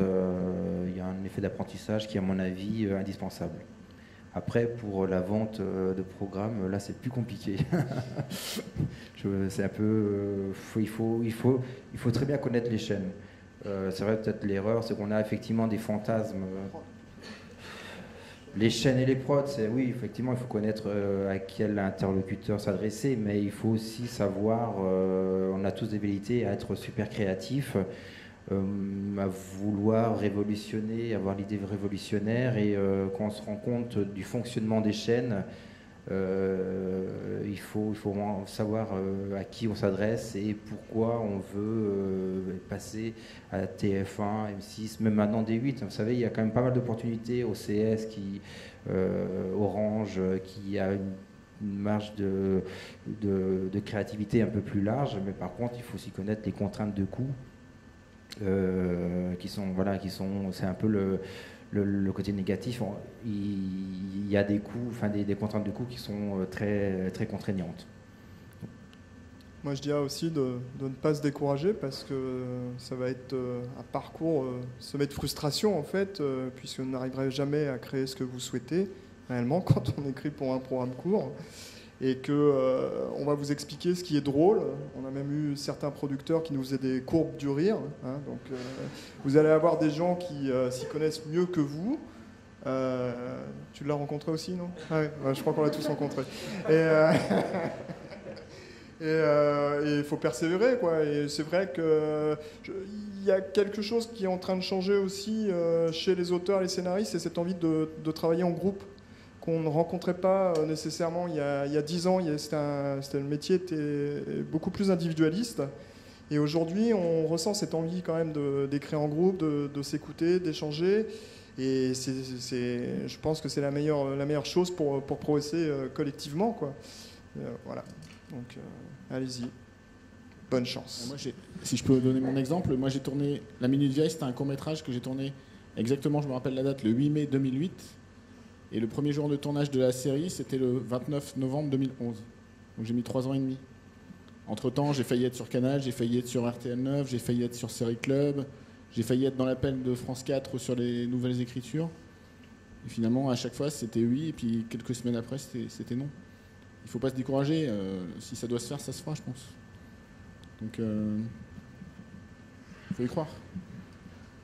Ouais, et puis c'est intéressant parce qu'en fait, on est à peu près dans le même cas, toi et moi, parce que j'ai un cours également qu'on est en train d'adapter en programme court. Et ça souligne juste l'importance du pilote sur les vertes. Là, pour le coup, pour revenir au programme court, d'avoir un pilote, quoi. C'est très compliqué d'arriver, même devant une prod, un peu à poil avec un pilote écrit qui va faire 3 pages, 4 pages, parce que vous allez faire du 4-5 minutes peut-être. Donc c'est important de pouvoir essayer avant, et pour ça, là encore, la web-série est un bon format. Donc, même si vous faites en tout cas du programme court d'humour plutôt destiné à la télévision, c'est peut-être pas mal d'avoir des pilotes. Vous êtes a priori tous en connexion avec Collectif Prod et avec des tas d'associations où vous allez trouver des réalisateurs, etc. De toute manière, on est des métiers de réseau, donc voilà, c'est important de rencontrer des réalisateurs, des scénaristes, des techniciens et plein de gens. Et après, c'est à vous d'essayer de constituer une petite équipe pour dire, bon, allez, un peu en mode à l'arrache, qu'est-ce que ça donne si on essaie de tourner concrètement ce qu'on a écrit, ne serait-ce que pour voir si ça fonctionne. Pas trop à l'arrache quand même, parce que après ils ont l'impression que c'est ça qui va... Non, je dis pas ça. Je dis que voilà, ça, à un moment, quand on arrive avec des projets de but en blanc sur des jeunes auteurs, il y a un moment, c'est bien aussi de mettre les mains dans le cambouis pour au moins essayer, soit de pouvoir mesurer justement ce qu'on écrit, si ça marche, si ça fonctionne à l'image. Après, il est clair que nous, on passe avec des prods qui, voilà, et ce cours-là va servir de pilote d'une certaine façon et va donner confiance éventuellement à un diffuseur pour commander une série ou autre chose. Mais évidemment, moi je ne suis pas pour produire sans rien derrière, etc. C'est clair. Mais je pense que, effectivement, je vais juste nuancer ça, mais je pense que ça vient juste de la différence de culture qui est plus web et la culture qui est plus télé. Effectivement, dans le web, c'est même presque obligatoire par le web série de faire le pilote parce qu'il y a une connotation un peu pseudo-amateur, ça doit donner un côté amateur et un peu un côté pas cheap, mais il faut que ce soit une équipe légère. Qui dit web, il faut que ce soit pas cher. En gros, un producteur, quand on lui dit web, c'est génial parce que c'est pas cher et éventuellement ça va être un pari. Peut-être que je vais pouvoir passer sur d'autres formats et c'est un pari sur l'avenir. Nous, en termes de chaîne généraliste, je pense qu'on a fait l'erreur aussi d'avoir à tout prix un pilote. Je reviens sur ce que tu disais, c'est que il ne faut pas se leurrer sur la capacité d'abstraction du pilote en tant que tel. Et les premières images, elles sont faites avec une petite équipe de réal, je connais, avec les acteurs que je connais. Le résultat est forcément amateur. C'est un euphémisme quand je dis ça. Et pour moi, ça dessert plutôt, quand on montre quelque chose comme ça, ça dessert les chaînes parce que ça fige, je pense que tu disais, la personne voit ça, elle trouve ça pas bon, je parle du diffuseur, et elle n'aura plus que ça en tête, et donc le projet ne l'intéressera pas parce que c'est pas un bon projet, quoi. Donc quand je parle de faire un pilote, je parle vraiment encore pour une fois pour les chaînes, pour les grandes chaînes, faire un pilote amateur, moi je le déconseillerais fortement. Je pense aussi qu'il faut à tout prix impliquer le diffuseur de toute façon. Donc et le producteur. Si vous arrivez avec votre Bible déjà ficelée tous les épisodes, je ne suis pas sûr que ça intéresse nécessairement un producteur, sauf si vous avez le concept du siècle. Mais encore une fois, tout le monde a des velléités dans ce métier et il faut écouter. Et puis en plus, on peut aussi les critiquer, mais ce sont quand même des gens qui sont des professionnels, qui savent très bien quel produit correspond aux attentes de la chaîne. Et donc, il faut aussi accepter cette part critique et nous remettre en question. Donc, D'où l'intérêt de les impliquer. Je pense qu'une bonne Bible aujourd'hui, c'est 5-10 pages, pas plus, si vous allez voir un producteur qui, lui, a ses entrées dans la chaîne. Mais développer tout le truc, sauf si vous en avez envie, ça peut être beaucoup d'énergie pour peu de résultats, quoi. Actuellement, lorsque des producteurs font appel à nous pour développer un projet, c'est ça, ils nous demandent 5 à 10 pages qui tiennent en gros dans le concept, une note d'intention, les premiers personnages et les possibilités. Si on fait un programme court, c'est ça aussi le conseil qu'on vous donne, c'est d'envisager une grande diversité de situations. Très souvent, on s'enferme dans des concepts, des high concepts qui de toute façon vont tuer votre programme, puisque l'idée c'est de durer sur 4-5 saisons. Un programme court comme Nos chers voisins, je crois que c'est 3 saisons à peu près pour que ça devienne rentable pour le producteur. Enfin, c'est ce qu'il nous dit officiellement pour éviter de nous augmenter, mais j'ai envie de le croire. Donc vous voyez ce que ça représente en quantité, en minutage, donc d'où l'intérêt d'être le plus ouvert possible, et c'est peut-être pour ça qu'on est un peu déçu par le concept de base qui est des voisins, des couples, mais encore une fois c'est une richesse en termes d'écriture, et je vous assure qu'au bout de 3000 on commence à se poser des questions sur le devenir de nos personnages et des situations, et pourtant on prend des trucs très ouverts à la base. Et en plus les personnages dans les programmes courts comme Scène de ménage ou Les chers voisins, ils évoluent pas parce qu'ils les rediffusent dans n'importe quel sens. Dans Scène de ménage, il y a un couple qui est arrivé il n'y a pas longtemps avec un bébé. Je suis sûr que si dans 5 ans ils sont encore à l'antenne, le bébé sera toujours à l'âge d'un bébé. Il ne va pas grandir. Mais c'est effectivement, c'est la non-évolutivité des personnages. Et pour revenir à ce que disait Olivier ou ce que je disais tout à l'heure, c'est qu'effectivement, il faut bien connaître les chaînes qui, eux, malheureusement, travaillent toujours avec les mêmes boîtes de prod. Donc il faut arriver à identifier aussi ces boîtes de prod et par ce biais-là, arriver à convaincre les boîtes de prod. Et par rapport au projet, il faut se dire, voilà, ils ont une grille de lecture de rentabilité et de se dire, est-ce que je peux faire effectivement 1000 à 2000 à 5000 sketchs, et est-ce que c'est aussi, ils pensent aussi au marché étranger, c'est un peu l'exemple de Caméra Café et tout ça, qui fait que, est-ce que c'est aussi pas trop franco-français et je peux le vendre à l'étranger. Et aussi en termes de réalisation, il faut des choses rapides à tourner parce qu'il faut faire l'équivalent de 4 à 5 épisodes par jour. Donc les décors... donc c'est souvent du plan séquence. Voilà, ou décors minimalistes. Ouais. Nos chers voisins, c'est vraiment à part parce que c'est une grosse machine en termes de décors et d'investissement. Mais si vous regardez Caméra Café, c'était très simple, c'est minimaliste. Un gars, une fille... Voilà, c'est aussi une donnée importante. C'est plan séquence. C'est 7-8 minutes, je crois, par jour à peu près, qui est demandé au réal pour Nos chers voisins. Utile. Utile, ce qui est énorme. C'est un rythme... Par plateau, et donc comme il y a 2 plateaux de tournage, ça fait 14 par jour. Ouais, c'est énorme. Je suis passé voir le tournage. Ouais, ça...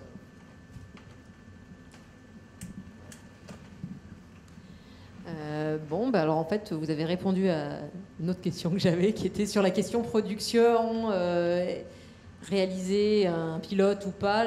C'est 7-8 minutes utiles. Bon. J'ai entendu ça. Il y a 2 plateaux. J'ai entendu. si, ça c'est bon. Donc du coup, je vais revenir sur ma question sur la web-série tout à l'heure, parce que, désolé, et si Antoine, tu peux peut-être y répondre. Je vais parler plutôt des web-séries qui fonctionnent, pas les web-séries, justement pas la web-série de l'adolescent boutonneux qui se prend pour Norman et qui sait pas jouer, pas parler et qui a un matos pourri. Plutôt les web-séries qui existent et qui font pas qu'un seul épisode. Est-ce que finalement ces web-séries peuvent se permettre d'être des structures totalement barrées, ou est-ce qu'au final elles ont toutes une structure similaire Voilà. On n'échappe pas de toute manière au fait de raconter des histoires, d'être scénariste, de créer des univers. Voilà, il n'y a pas 36 façons de créer des univers cohérents. Et encore une fois, un univers cohérent, ça veut dire que vous en respectez les règles, vous créez des règles à la base, et vous évitez de les casser, ou alors c'est parce que vous avez une bonne raison de faire évoluer votre série. Par exemple, pour en revenir, donc un exemple que beaucoup de gens connaissent, Le Visiteur du Futur.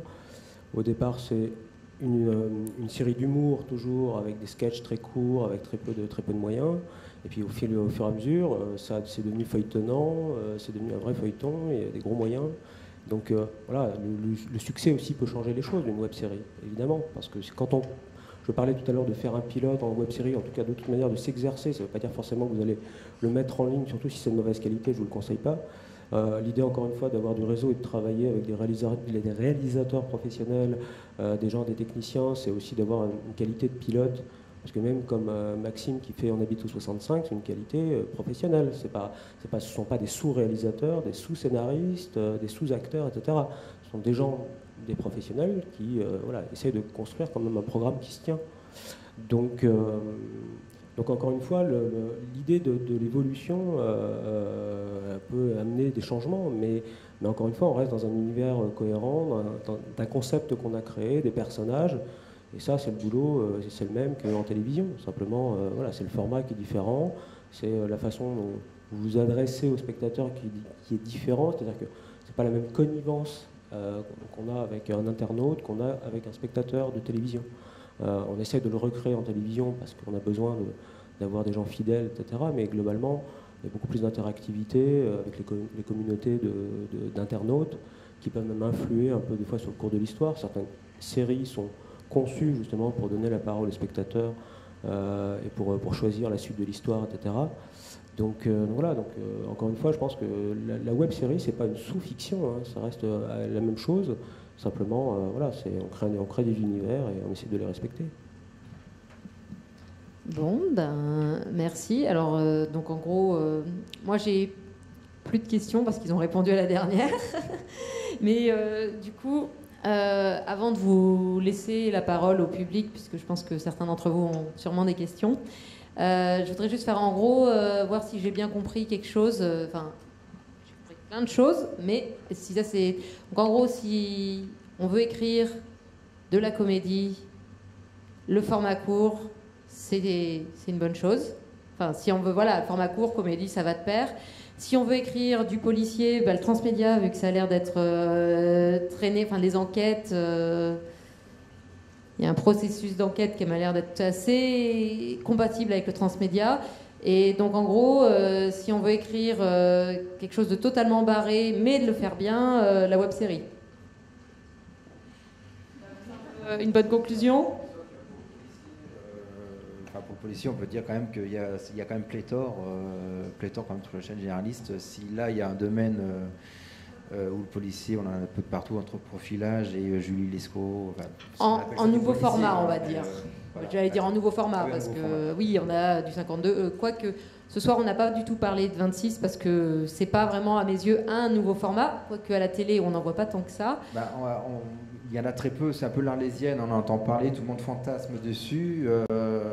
Nous, c'est un peu un format sur lequel on aimerait écrire, mais il n'y en a pas. Effectivement, Kaboul Kitchen et Platane, alors c'est une exception, et c'est du faux 26, parce qu'il les colle les 2 ou 3 à la suite pour faire du 90. Donc c'est un peu l'Arlésienne, tout le monde fantasme dessus. Donc en ce moment, il paraîtrait que ça va être le prochain format. On attend de voir, parce que ça fait 10 ans qu'on entend ça. C'est ça. Bon, moi, je vous remercie, et puis on va laisser au public la possibilité de poser des questions. S'il y a des questions, ce micro-là. N'ayez pas peur, ils ne mordent pas, ils sont très gentils. Bonjour Georges Riquet. Est-ce que vous avez un rapport, vous, directement avec les gens des chaînes, ou est-ce que le producteur est systématiquement un intermédiaire ? Moi, je connais les gens des chaînes, mais c'est particulier. Moi, j'ai trouvé la chaîne parce que j'ai une amie qui bossait chez Arte, et un soir, on dînait ensemble. C'était l'été, donc c'était pas de la tartiflette, c'était une salade. On mangeait une salade. Et donc on dînait ensemble, et elle m'a dit, on se racontait notre vie, c'était la fin de l'été. Et juste en mettant son casque, elle me dit, tiens, au fait, Arte cherche des programmes. Donc voilà, si j'avais pas mangé avec elle, j'aurais pas su qu'il cherchait des programmes chez Arte. C'était le 31 août 2011, et le 1er septembre, c'était le dernier jour. Et donc elle m'a introduit chez Arte, et comme j'avais déjà un producteur, je les ai présentés. Mais ça, c'est un cas particulier. Normalement, moi j'ai bossé sur plein de séries, il y a toujours le producteur qui fait entre guillemets barrage entre l'auteur et la chaîne. C'est juste quand c'est la première série que je vends, donc là je connais les gens d'Arte. Mais sinon, j'ai travaillé sur plein de séries, je connaissais pas la chaîne. Et nos chers voisins, vous êtes en direct Alors, avec la chaîne? les directeurs de collection, oui. Une fois par semaine, il y a une réunion avec un conseiller programme sur la sélection des textes, ce qui permet, nous, de redéfendre aussi les textes des auteurs. On est présent.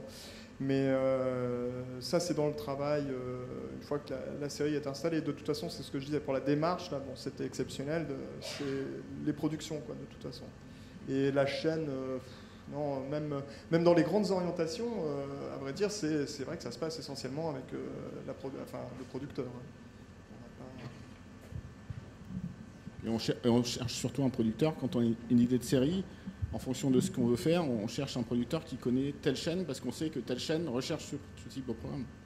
Si je veux faire une série fantastique, j'irai plutôt chez un producteur qui va chez Canal que chez TF1, par exemple. C'est vrai. Bon, il y a quelques cas particuliers où c'est l'inverse, effectivement, mais ils n'aiment pas trop se faire démarcher par les auteurs. J'ai un super projet, bon, les voir en producteur, mais des fois, bon, quand ils sont à l'écoute et qu'ils sont convaincus, ils diront va voir un tel avec qui ils travaillent, parce qu'ils ont effectivement confiance. C'est ce que je disais tout à l'heure. Ils travaillent, ils ont besoin d'être rassurés. En gros, il faut se dire que voilà, une chaîne a besoin d'être rassurée, donc ils ont besoin déjà que l'auteur ou le créateur ait un nom, qui c'est celui-là, qu'est-ce qu'il a fait. Donc ça revient aussi à ce que je disais tout à l'heure, faites-vous les dents sur des programmes qui existent parce qu'ils ont besoin d'être rassurés, est-ce qu'il sait écrire, qu'est-ce qu'il a fait, donc ils vont regarder votre CV. Je suis débutant, ça va être un peu compliqué de partir dans l'aventure parce qu'il peut y jouer sa place. Je caricature, mais c'est un peu ça. Donc passer par la prod avec qui ils travaillent, parce qu'ils travaillent toujours avec les mêmes, parce qu'ils ont besoin d'être rassurés et ils savent que ces boîtes de prod sont capables de monter un projet, parce que c'est déjà arrivé que les projets n'arrivent pas à se monter parce que les boîtes de prod n'avaient pas les reins assez solides. Donc ils travaillent souvent avec les mêmes boîtes. Un exemple, c'est M6 qui travaille, on va dire 95% avec une seule boîte, quoi. En programme court, c'est qu'une seule boîte de prod. Voilà, c'est Cabo. Et quelquefois, il y a une petite boîte qui arrive à vendre un projet parce qu'ils sont en coprod avec une boîte qui est introduite dans la chaîne. Ça arrive souvent, ça. Ouais. Et ils financent à 100% les chaînes? Non. Non, c'est un peu du 50-50, mais effectivement, sur le pilote, et effectivement, c'est un travail. C'est un travail d'implication. Là, la boîte de prod dans laquelle nos chers voisins, c'était des anciennes personnes avec qui ils travaillaient, qui ont créé leur boîte. Donc voilà, il y avait une confiance qui se crée, et c'était un montage en partenariat, et tout se montait en partenariat avec la chaîne. Et c'est plutôt du 50-50. Et alors ils s'amortissent avec les ventes à l'étranger ou... Non, mais 50-50, c'est sur le pilote, hein, la phase pilote. Hein. Après, c'est le producteur sourit après. Après, c'est la chaîne qui finance. Ouais, en fait, il y a deux phases. Il y a la phase, la convention d'écriture, qui fait que ça permet de... Alors, sur la phase, pardon. Par exemple, nos chers voisins, on est arrivé, on a créé la Bible. Là, le producteur, généralement, c'est ses propres deniers. Il a un budget de développement. Donc, il finance, pas énormément, mais déjà, il finance, ce qui est bien aujourd'hui, parce que pendant très longtemps, on travaillait gratuitement. On demande quelques épisodes, puis c'est avec ça qu'on va rencontrer la chaîne. Et la chaîne décide, là, dans nos chers voisins, avait décidé de financer, sur une base d'une vingtaine de sketchs, avait décidé de financer le pilote à hauteur de 50%. Une fois que le pilote a été tourné, on est parti sur une convention d'écriture pour, je ne sais plus, c'était 450 épisodes. Et là, ça y est, là, on rentre dans la phase de production où les auteurs sont payés normalement. Puis après arrive le tournage. Mais tout ça, c'est là, quand on est dans cette partie-là, à partir du moment où le pilote est accepté, c'est la chaîne qui finance entièrement. Sur des projets transmédia, de toute manière, le premier interlocuteur, on ne parle pas des projets que vous faites dans votre cuisine, etc. Hein, on parle des projets importants, d'un web documentaire ou qui nécessitent beaucoup de budget. Le premier interlocuteur, c'est aussi le producteur qui éventuellement après va voir des diffuseurs qui peuvent être Arte, France Télévisions, etc. Mais les frontières peuvent être un peu floues, c'est-à-dire qu'on a aussi des fois les diffuseurs qui vont chercher des auteurs parce qu'ils les ont repérés, qui ont repéré des projets sur le web qui commençaient à bien fonctionner et qu'ils veulent éventuellement apporter des moyens de production. Alors de plus en plus, maintenant les diffuseurs, y compris sur les projets web ou web-séries, sont coproducteurs. Donc ça implique, alors ce sont des faibles budgets, hein, très faibles budgets, mais ils bloquent aussi le projet. C'est-à-dire que votre projet de web-série ne va pas forcément être diffusé sur YouTube ou Dailymotion, mais il va être diffusé uniquement sur le site de la chaîne. Donc, il ne pourra pas éventuellement avoir d'autres diffusions télévisuelles que dans le groupe qu'il achète. Un projet qui va être coproduit en web-série par exemple France Télévisions, il y a assez peu de chances pour qu'on le voit sur la TNT ailleurs. Donc ça bloque des projets et les montants d'achat ne sont pas si chers que ça quand il y a de la coproduction. C'est vraiment des budgets très limités. Et pour les chaînes, c'est une danseuse un peu le web pour le moment, non? Le problème, c'est que le web, ça reste un tremplin et donc du coup, beaucoup de chaînes quand même viennent se servir, ils viennent un peu tirer les marrons du feu. Alors après, ils ont aussi, sont promoteurs de projets, ils font des appels à projets. France Télévisions a fait l'appel sur l'Uchronie par exemple. Donc ils lancent des appels à projets, mais les montants sont quand même assez dérisoires parce que, encore une fois, on développe quand même une série de programmes courts qui coûtent à peu près le même prix qu'un programme télé. Il n'y a pas de raison hein, si on veut un programme professionnel. Et en plus de ça, on a de l'interactivité, on a plein d'autres choses à créer autour de ça. Donc encore une fois, on va au-delà du programme qui est le noyau, on va dire, du projet. On attache autour de ça plein de projets et plein de gens. Et ce sont des projets plus longs à développer également, puisqu'on a tous ces processus-là à programmer, à développer. Il y a tout le temps de l'exploitation, vous avez des gens, des community managers qui doivent gérer les réactions des internautes, etc., etc. Donc tous ces gens-là, ça se paye sur le long terme, et ça se développe sur le long terme.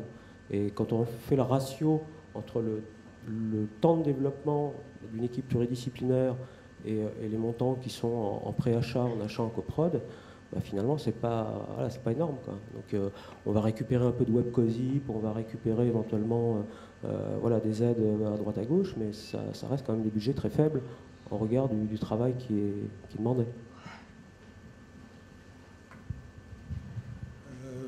Ce qui apparaît en ce moment, le montage de réseaux tels que Studio Bagel, Golden Moustache, ou Canal Plus bientôt.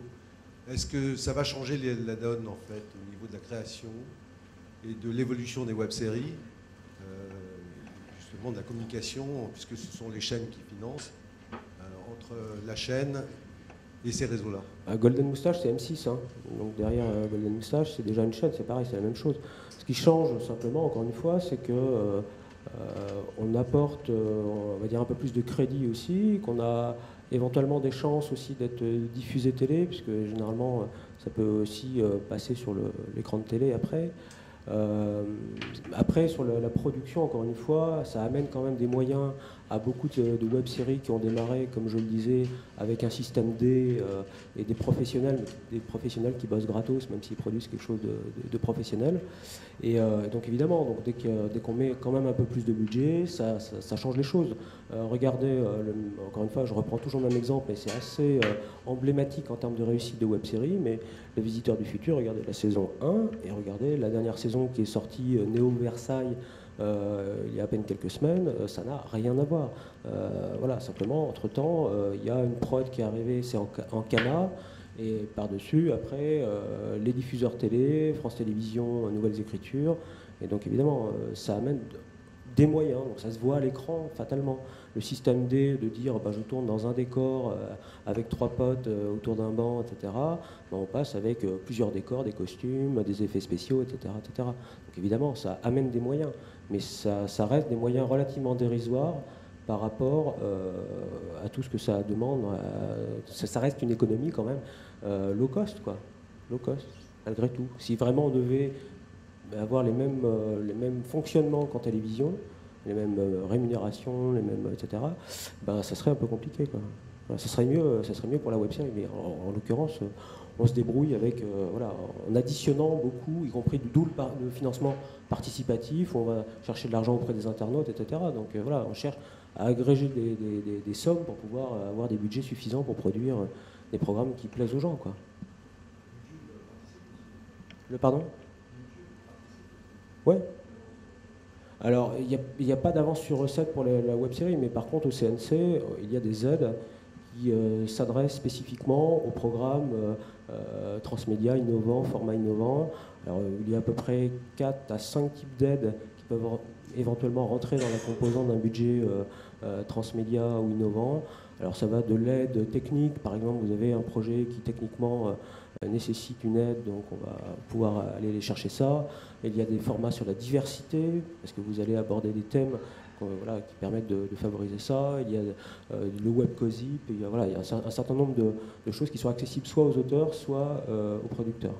Mais donc voilà, c'est l'agrégation de toutes ces aides, de ce qu'on peut trouver en format avec le financement participatif et avec des marques, qui fait qu'on arrive éventuellement à avoir des budgets conséquents pour faire des programmes qui, voilà, où vraiment on se rapproche de quelque chose de vraiment très, très péchu en série. Bonjour Antoine. Moi aussi. Moi j'ai un projet de web-série, pareil, pas du tout correct politiquement parlant, et je dois avouer que je ne sais pas du tout à quelle porte taper. Vous avez des conseils pour moi? J'ai essayé le FIIA, par exemple, mais sans prod c'est galère. Alors c'est compliqué encore une fois parce que je ne connais pas le projet, donc c'est un peu difficile de t'aiguiller. Simplement, comme je le disais tout à l'heure, il faut de toute manière aller démarcher des boîtes de prod qui peuvent être intéressées. Ce sont souvent des petites prods qui sont un peu à la marge, justement parce qu'elles ont du mal à travailler en télévision et ailleurs. Maintenant, vous avez Eric Morillo qui s'occupe de la web série Factory, entre autres. Vous avez des gens qui produisent spécifiquement de la web série. Regardez juste dans toutes les web séries, s'il y a des boîtes de prod, vous pouvez aller les démarcher.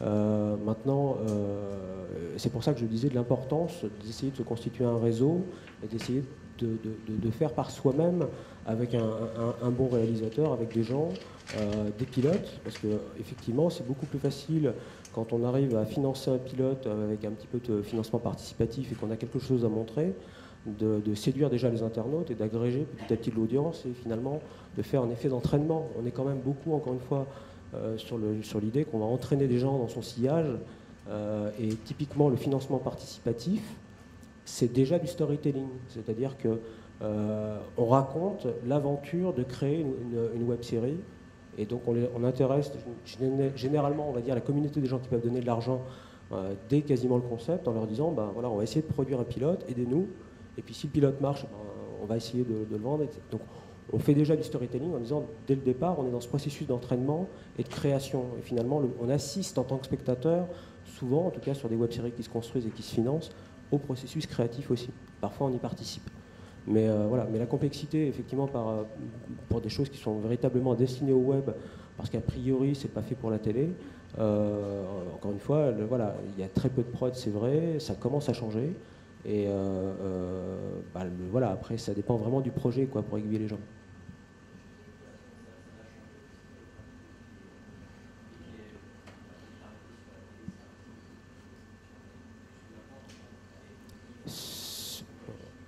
Moi, là-dessus, j'ai pas de boule de cristal, je ne suis pas Madame Irma. Ce qu'il y a de sûr, c'est qu'on est dans un contexte, comme je le disais tout à l'heure, qui change beaucoup, avec le fait que maintenant la télé arrive dans l'écran d'ordinateur et que l'Internet arrive maintenant sur la télé connectée. Donc ça change beaucoup de choses. Voilà. Après, est-ce que les web-séries doivent passer à la télé? J'en sais rien. Il y a des acteurs, aujourd'hui des plateformes comme Golden Moustache ou d'autres, qui sont spécifiquement sur la web-série et du programme court. Et je pense que c'est plutôt ce type de programme et de plateformes émergentes, ainsi que toutes les chaînes YouTube et Dailymotion qui sont en train de se créer, y compris de la part des diffuseurs, puisque Canal+ maintenant vient de créer des chaînes sur YouTube. Vous avez des productions, des maisons de production qui créent directement leur chaîne de diffusion sur YouTube. Donc tout ce monde-là est vraiment en train d'être bousculé par l'économie numérique, et c'est difficile au jour d'aujourd'hui de savoir comment ça va évoluer, si ça va être bénéfique en termes de droits d'auteur. C'est une vague question qui revient en serpent de mer de temps en temps, en se disant mais au fait Dailymotion et YouTube ils diffusent, mais s'ils diffusent ils doivent payer alors. Voilà, donc pour l'instant tout ça c'est embryonnaire, on est dans un monde en plein changement, en pleine mutation, et on peut choisir d'être un petit peu l'un de ces pionniers, d'aller poser un jalon au Far West et puis de dire voilà je suis là. Et puis qui même me suivent, et voilà, c'est en train d'évoluer. Encore une fois, les moyens, les modèles économiques, en tout cas, sont en train de se trouver. Alors, ils se trouvent actuellement pas mal du point de vue des marques. On est en train de beaucoup de voir ça quand même. De plus en plus de séries, de web-séries se font avec le soutien de marques. Ça implique plein de choses, mais en web. Après, en télé, c'est différent. Il peut y avoir du placement produit, par exemple. Mais le placement produit, en web, il ne faut pas y compter. C'est-à-dire, tant que vous n'avez pas, sauf à avoir un succès et à faire plusieurs millions de vues, par exemple, Norman travaille avec des marques, il fait la promotion de produits, etc., de films. Mais voilà, au démarrage, le placement produit, c'est pas quelque chose qu'on voit en web. Par contre, on peut le voir en télé, où là, ça peut rentrer éventuellement dans une économie globale, on va dire, parce qu'il y a une audience télé derrière. Bonsoir. Alors moi, ma question, je ne sais pas si on m'entend, oui. Ma question est la suivante. Pour vous, sur les différentes séries sur lesquelles vous avez travaillé ou que vous avez conçues, même au vu de vos expériences respectives, quel équilibre y a-t-il entre la possibilité pour des auteurs aujourd'hui de proposer vraiment des concepts à des producteurs et donc par ricochet à des diffuseurs? Quel équilibre y a-t-il entre ça et la logique plus de commande, que ce soit par le biais d'appels à projets des chaînes, d'attentes qui circulent dans le réseau, qui ne sont pas forcément publiées officiellement, de là, je sais que telle chaîne en ce moment cherche tel type de projet pour telle case, etc. Dans vos expériences, dans vos parcours, je ne vous demande pas une réponse omnisciente comme ça, mais dans vos parcours. Voilà. Quel est l'équilibre, ou les opportunités? Est-ce que les deux existent? Est-ce que ça se rejoint? Oui, les deux sont un peu concomitants. C'est ce que je disais tout à l'heure. Proposer, on peut proposer, mais aussi il faut aussi avoir une carte de visite parce que, comme je disais, ça s'apprend vraiment. Le programme, c'est comme toute forme d'écriture, ça s'apprend. Donc il faut vraiment se faire les dents et connaître ce type d'écriture pour ensuite avoir une certaine légitimité et ensuite être au moins écouté quand on propose quelque chose. Alors vous rencontrez pléthore de boîtes de prod qui étaient ou dans le cinéma ou qui étaient dans le 90, qui s'intéressent au programme court parce que c'est l'avenir. C'est l'avenir, mais ils débutent. Donc nous, on a rencontré tout plein de boîtes de prod qui disaient mais donnez-nous vos idées, quoi. Il n'y a pas de souci. On est en demande. Oui, peut-être, mais moi j'ai envie de leur dire et vous, est-ce que vous êtes capable de le vendre aux chaînes? Et on ne le disait pas forcément ouvertement, mais on le sentait très vite que pas forcément. Donc proposer, je le conseille parce que ça permet aussi de réfléchir, d'avoir toujours la grille de lecture que je donnais tout à l'heure. Est-ce que je peux en faire il y a beaucoup de programmes, on a 100, on peut en faire peut-être 100, et puis après il n'y a plus rien.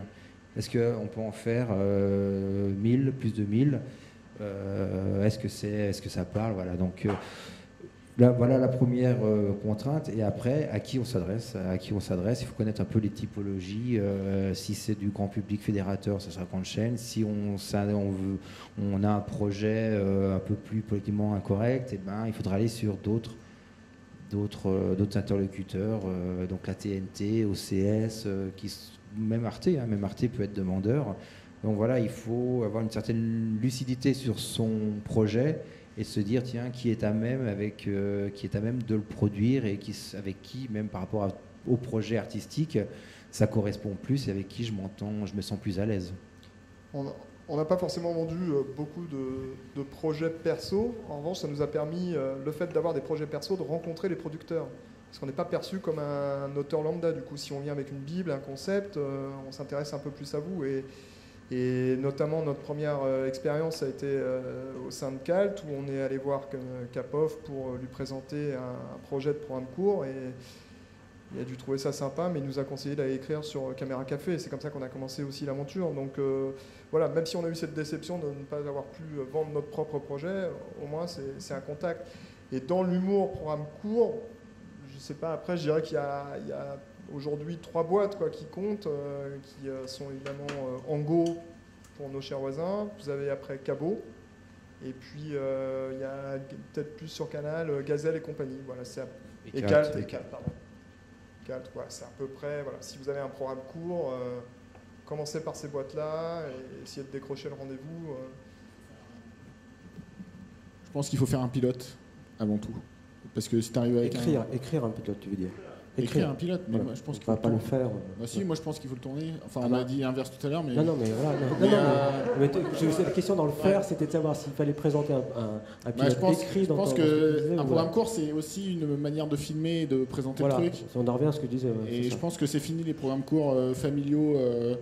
Enfin, vous avez fait les chers voisins, mais après il y a eu parents en mode d'emploi, tout ça. Je pense que c'est un peu terminé cette mode des entre guillemets sitcom en 3 minutes, alors que d'habitude c'est en 26, quoi.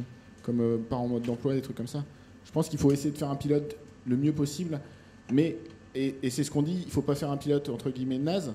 Donc il faut écrire en fonction de l'économie qu'on a, je pense. Si on sait qu'on n'a pas beaucoup d'argent, il faut trouver un moyen de raconter une histoire de manière simple. Enfin, moi je pense que l'image paye plus que le scénario pour un programme court.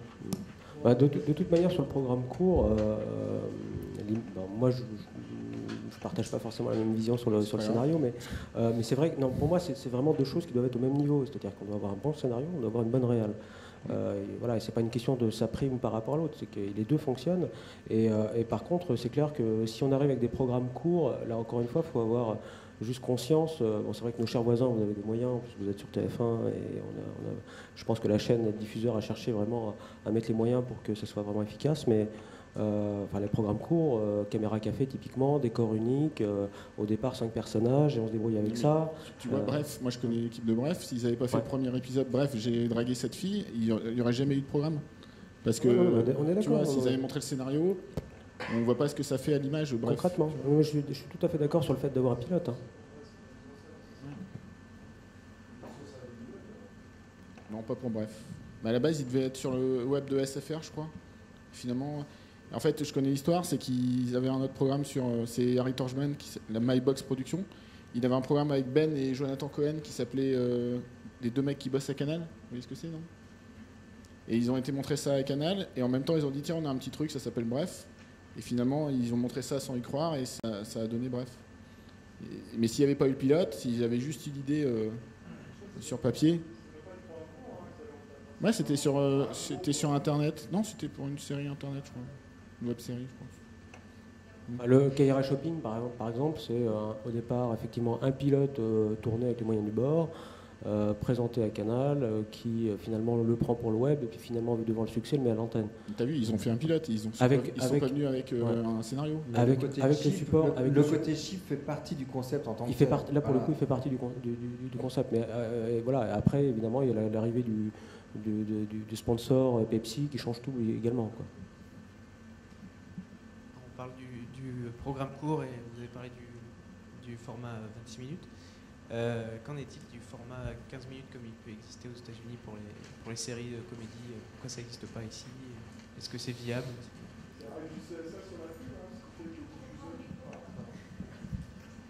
Je crois que en fait, c'est un problème avec le CSA sur le nombre de coupures publicitaires qui sont autorisées en France, quoi. Et c'est pour ça que le 26 a du mal à trouver, parce qu'il n'arrivait pas à caser en fait, suffisamment de pubs, contrairement à du 52. Voilà, faut que cette règle-là change, je pense, pour que ça fasse évoluer les choses au niveau des diffuseurs et des producteurs.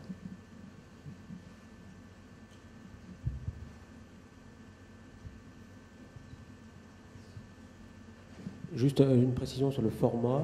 Pour le coup, on pourrait penser que la web-série est hors format. C'est vrai. C'est vrai que sur la web-série, ça peut être hors format. Mais évidemment, comme beaucoup de gens pensent que c'est un tremplin et que ça peut finir à la télévision, de fait, on se retrouve avec des formats qui restent éventuellement des formats déjà plus ou moins télévisuels. Voilà. A priori, on est libre, surtout si on a des projets, encore une fois, qui ne rentrent pas dans les clous. Pour le coup, on peut faire un peu ce qu'on veut, quoi. Bonsoir. Je voulais avoir une question sur comment ça se passe pour la rémunération des auteurs et puis la gestion des auteurs. C'est-à-dire, vous les gardez, vous les changez Alors, la rémunération, c'est forfaitaire avec la production, qui est considérée comme une sorte d'avance, un minimum garanti. Qui vous sera retiré au moment s'il y a, je sais pas, un DVD et qu'un pourcentage calculé, on considérera que cette avance, c'est une avance. Et puis après, vous avez D'abord, donc c'est un achat. Donc on achète le sketch. Voilà, c'est ça qu'on parle d'avance, minimum garanti. Mais c'est un achat. Voilà, c'est forfaitaire, on achète. Alors en l'occurrence pour Nos chers voisins, il y a en fait un achat producteur qui fait que c'est la moitié de votre sketch qui est déjà payé, puis après c'est à l'acceptation du diffuseur. Donc ça va, on est plutôt bien lotis parce que certaines productions, il fallait que le sketch soit même diffusé pour être payé. Donc c'est plutôt pas mal. Ouais. Bon, ça a changé, mais, effectivement, il y a 10 ans de voilà. ça, c'était ça. Donc c'était un peu... c'était l'escroquerie quand même, si on peut le dire. Ouais. Mais oui, on a eu ça. Donc là, maintenant, ça c'est quand même quelque chose qui s'est clarifié. Et puis après, sur la gestion des auteurs, on essaye de fidéliser le pool parce que on travaille par pôle d'auteurs. Donc chacun s'occupe d'une dizaine d'auteurs après. Et c'est vrai qu'aujourd'hui, un auteur qui arrive, il faut compter entre 3 et 6 mois pour qu'il soit vraiment dans le ton et que ça devienne... qu'il produise autant que les autres quoi, en termes de sélection. D'où l'intérêt aussi de le fidéliser parce que c'est une formation en fait les premiers temps. C'est ce que je vous disais, c'est assez décourageant au début hein, pour un auteur, même si vous êtes pointu, c'est quand même au départ il y a très très peu de sketchs qui passent quoi. Donc c'est la rotation. Nous on a la chance d'avoir des gens qui restent avec nous. Donc c'est pas mal, mais c'est toujours ouvert. Donc si vous le souhaitez, très souvent. Des tests sont organisés, c'est-à-dire que si un auteur veut rentrer dans le pôle d'écriture, la production va lui demander d'écrire 5 sketchs pour voir en gros son niveau et si oui ou non on peut l'intégrer au pôle d'écriture.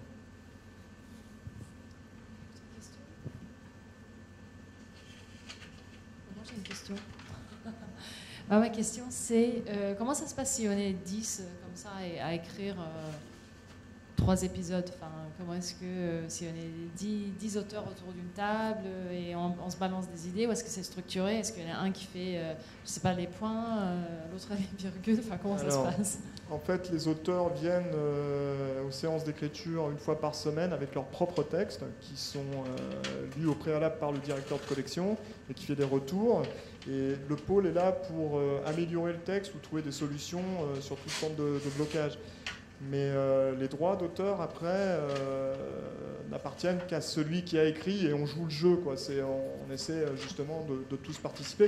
Et nous, c'est ce qu'on demande à un auteur, c'est quand il intègre le pôle, c'est de participer. Parce que si on est en clandestin, en gros passager clandestin, on vient juste pour avoir des retours sur ses propres textes, ça ne marche pas. Donc c'est vraiment un échange. Quoi. Et le directeur de collection n'a aucun droit d'auteur, ce qui est très bien, sur ces textes-là. Mais concrètement, donc du coup, chacun lit les sketchs de l'autre et puis en fonction de combien de rires il y a, comment ça se passe? Ah non, ça c'est... après, ça dépend des fonctionnements. Je sais que chez Cabocalt, les textes étaient lus devant tout le monde et il y a toujours un directeur d'écriture ou de collection qui est là, qui dit oui, non, en gros, et ce qu'il faut améliorer. Mais nous, Nos chers voisins, on lit pas les textes parce que ce serait trop fastidieux. On reçoit à peu près 50 textes par semaine, donc de les lire, sachant qu'en plus les auteurs ne sont pas forcément de très bons comédiens, c'est pas sûr que les textes soient bien servis. Quoi. Donc il y a aussi cette partie rémunération, mais il y a aussi la partie droit de diffusion qui est gérée ou par la SACD ou par la SACEM, qui est là en fonction des diffusions sur la télévision. Donc ça c'est une deuxième rémunération, en plus de l'achat via la chaîne.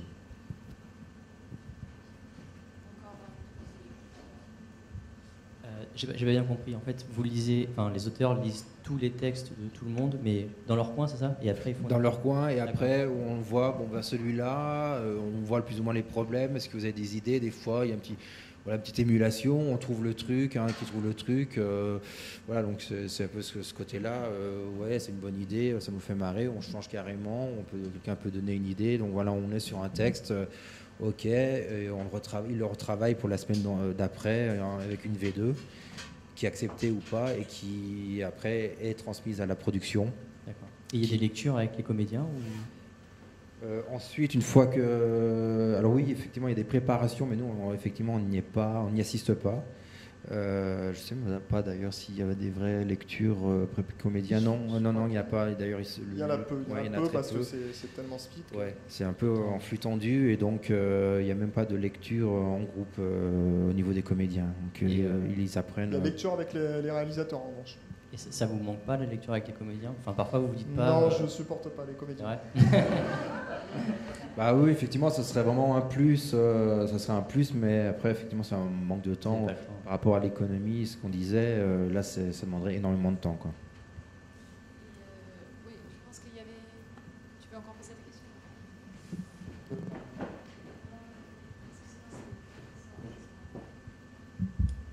Bonsoir. Est-ce que vous pensez que le drame a ses chances format court? La réponse va être très rapide, je sens. Moi, je ne pourrais pas dire. Moi, j'aimerais qu'il y ait d'autres formes d'autres genres hein, dans ce programme court, mais alors de là, je sais pas. Après, c'est spécifique. Je vais te passer la parole, peut-être d'avoir une idée, mais j'aimerais que comme il y a le web doc, je pense que le documentaire, il pourrait avoir sa place. Je ne comprends pas pourquoi il n'y a pas de programme court doc. Je pense que le doc pourrait avoir sa place.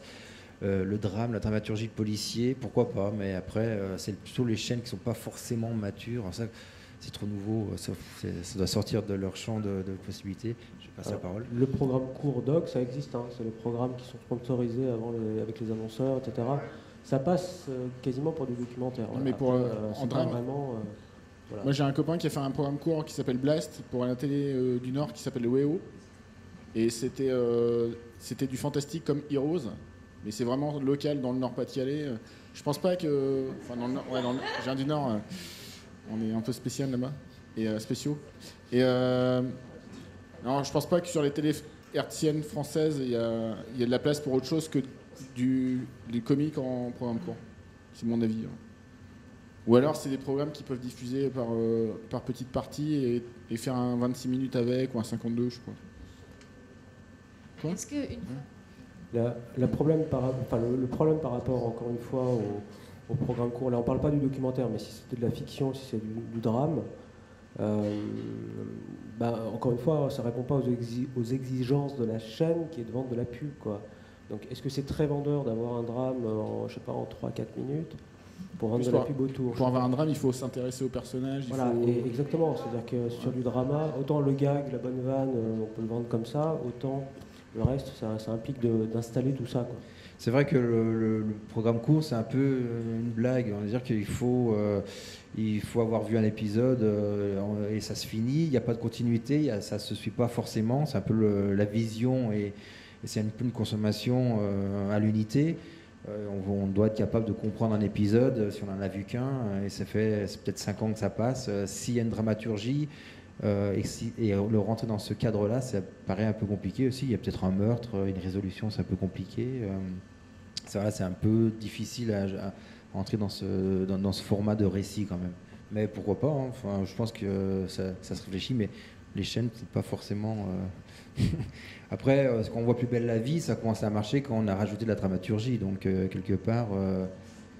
Oui, c'est pas un programme court, mais voilà, c'est du format plus court que le 52 ou le 90, on avait l'habitude. Donc, je pense que c'est possible dans l'absolu, mais c'est un peu compliqué. Est-ce que vous pouvez aussi avoir un retour une fois la série en tournage? Donc, est-ce que après, peut-être s'il y a un comédien qui dit alors ça, mais je peux pas du tout le dire, ça marche pas du tout pour moi, etc. Donc, est-ce que là, comment ça se passe à ce moment-là, ou est-ce que le réalisateur, ou est-ce que une fois que c'est parti, plus personne ne peut rien changer?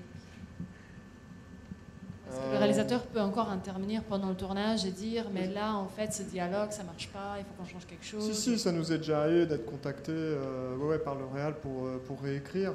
Après, les comédiens qui se plaignent, on a des retours forcément du plateau, oui, et puis c'est plutôt normal. Mais je pense que le concept de Nos chers voisins a été fait aussi pour que les comédiens ne se plaignent pas trop.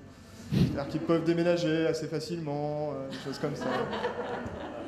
Ouais, il y a deux cultures. Effectivement, à ces déménages, alors c'est ce dont on entend, mais les comédiens ont un droit de regard sur les textes.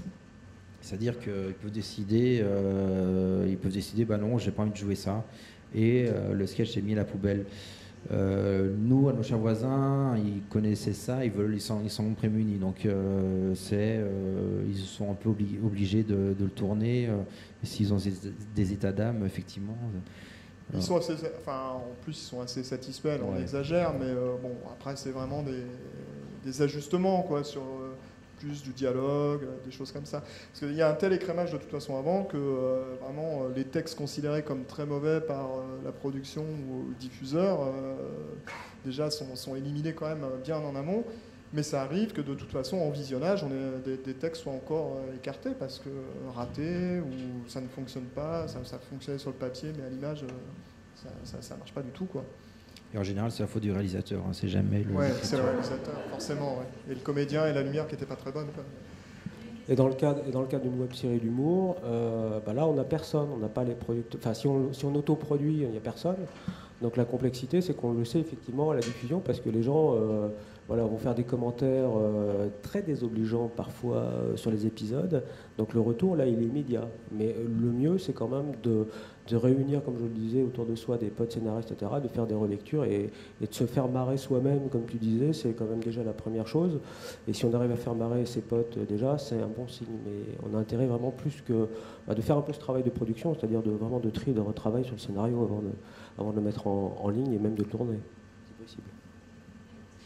J'ai une question concernant le pool d'auteurs qu'il y a pour les formats courts. Si je me souviens bien, vous avez dit qu'il y a à peu près une dizaine d'auteurs. Est-ce que ça, c'est un nombre qui est à peu près représentatif ou est-ce que c'est extrêmement variable? C'est-à-dire, est-ce qu'il peut y avoir moins ou beaucoup plus d'auteurs? Et la deuxième question que j'avais, c'est au moment où le pilote a été accepté, donc le projet est lancé, qui est-ce qui choisit ce pool d'auteurs? Est-ce que c'est éventuellement celui qui a trouvé le concept de la série à libre cours pour choisir les auteurs qui pensent convenir à l'esprit de la série? Ou est-ce que c'est le producteur qui décide, quoi qu'il arrive, ou éventuellement la chaîne qui va décider qui prendre?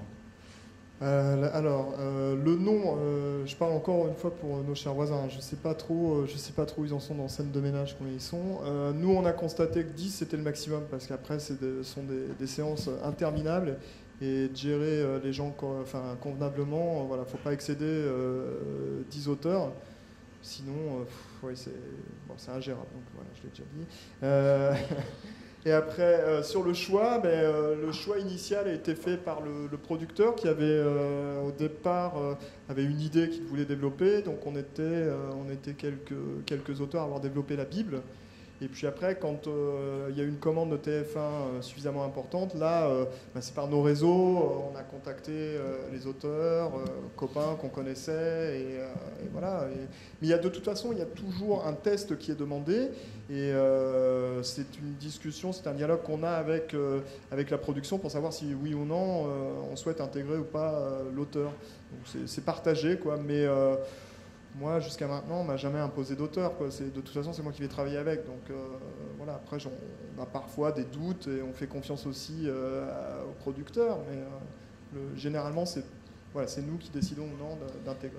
C'est vrai que le démarrage, en général, le créateur, il pense à des personnes qu'il a déjà rencontrées parce que il faut faire vite et puis il a envie de travailler avec des gens, il a des affinités pour travailler. Donc d'abord, effectivement, c'est le réseau de la personne qui va être dans un premier temps questionné. Et ensuite, c'est aussi des fois des candidatures spontanées. Hein. Effectivement, après, c'est des tests. Hein. C'est les tests qui parlent. Et donc il y a les candidatures spontanées, la prod nous fait passer, des gens, des copains, des auteurs qui disent je connais un tel, pourquoi pas. Donc, il y a le côté réseau, puis il y a le côté aussi candidature spontanée qui joue aussi, quoi. Bon, s'il n'y a plus de questions, on va peut-être clôturer cette conférence. Bon, alors dans ce cas-là... je vais remercier nos intervenants, Fabrice, Olivier, Antoine, pour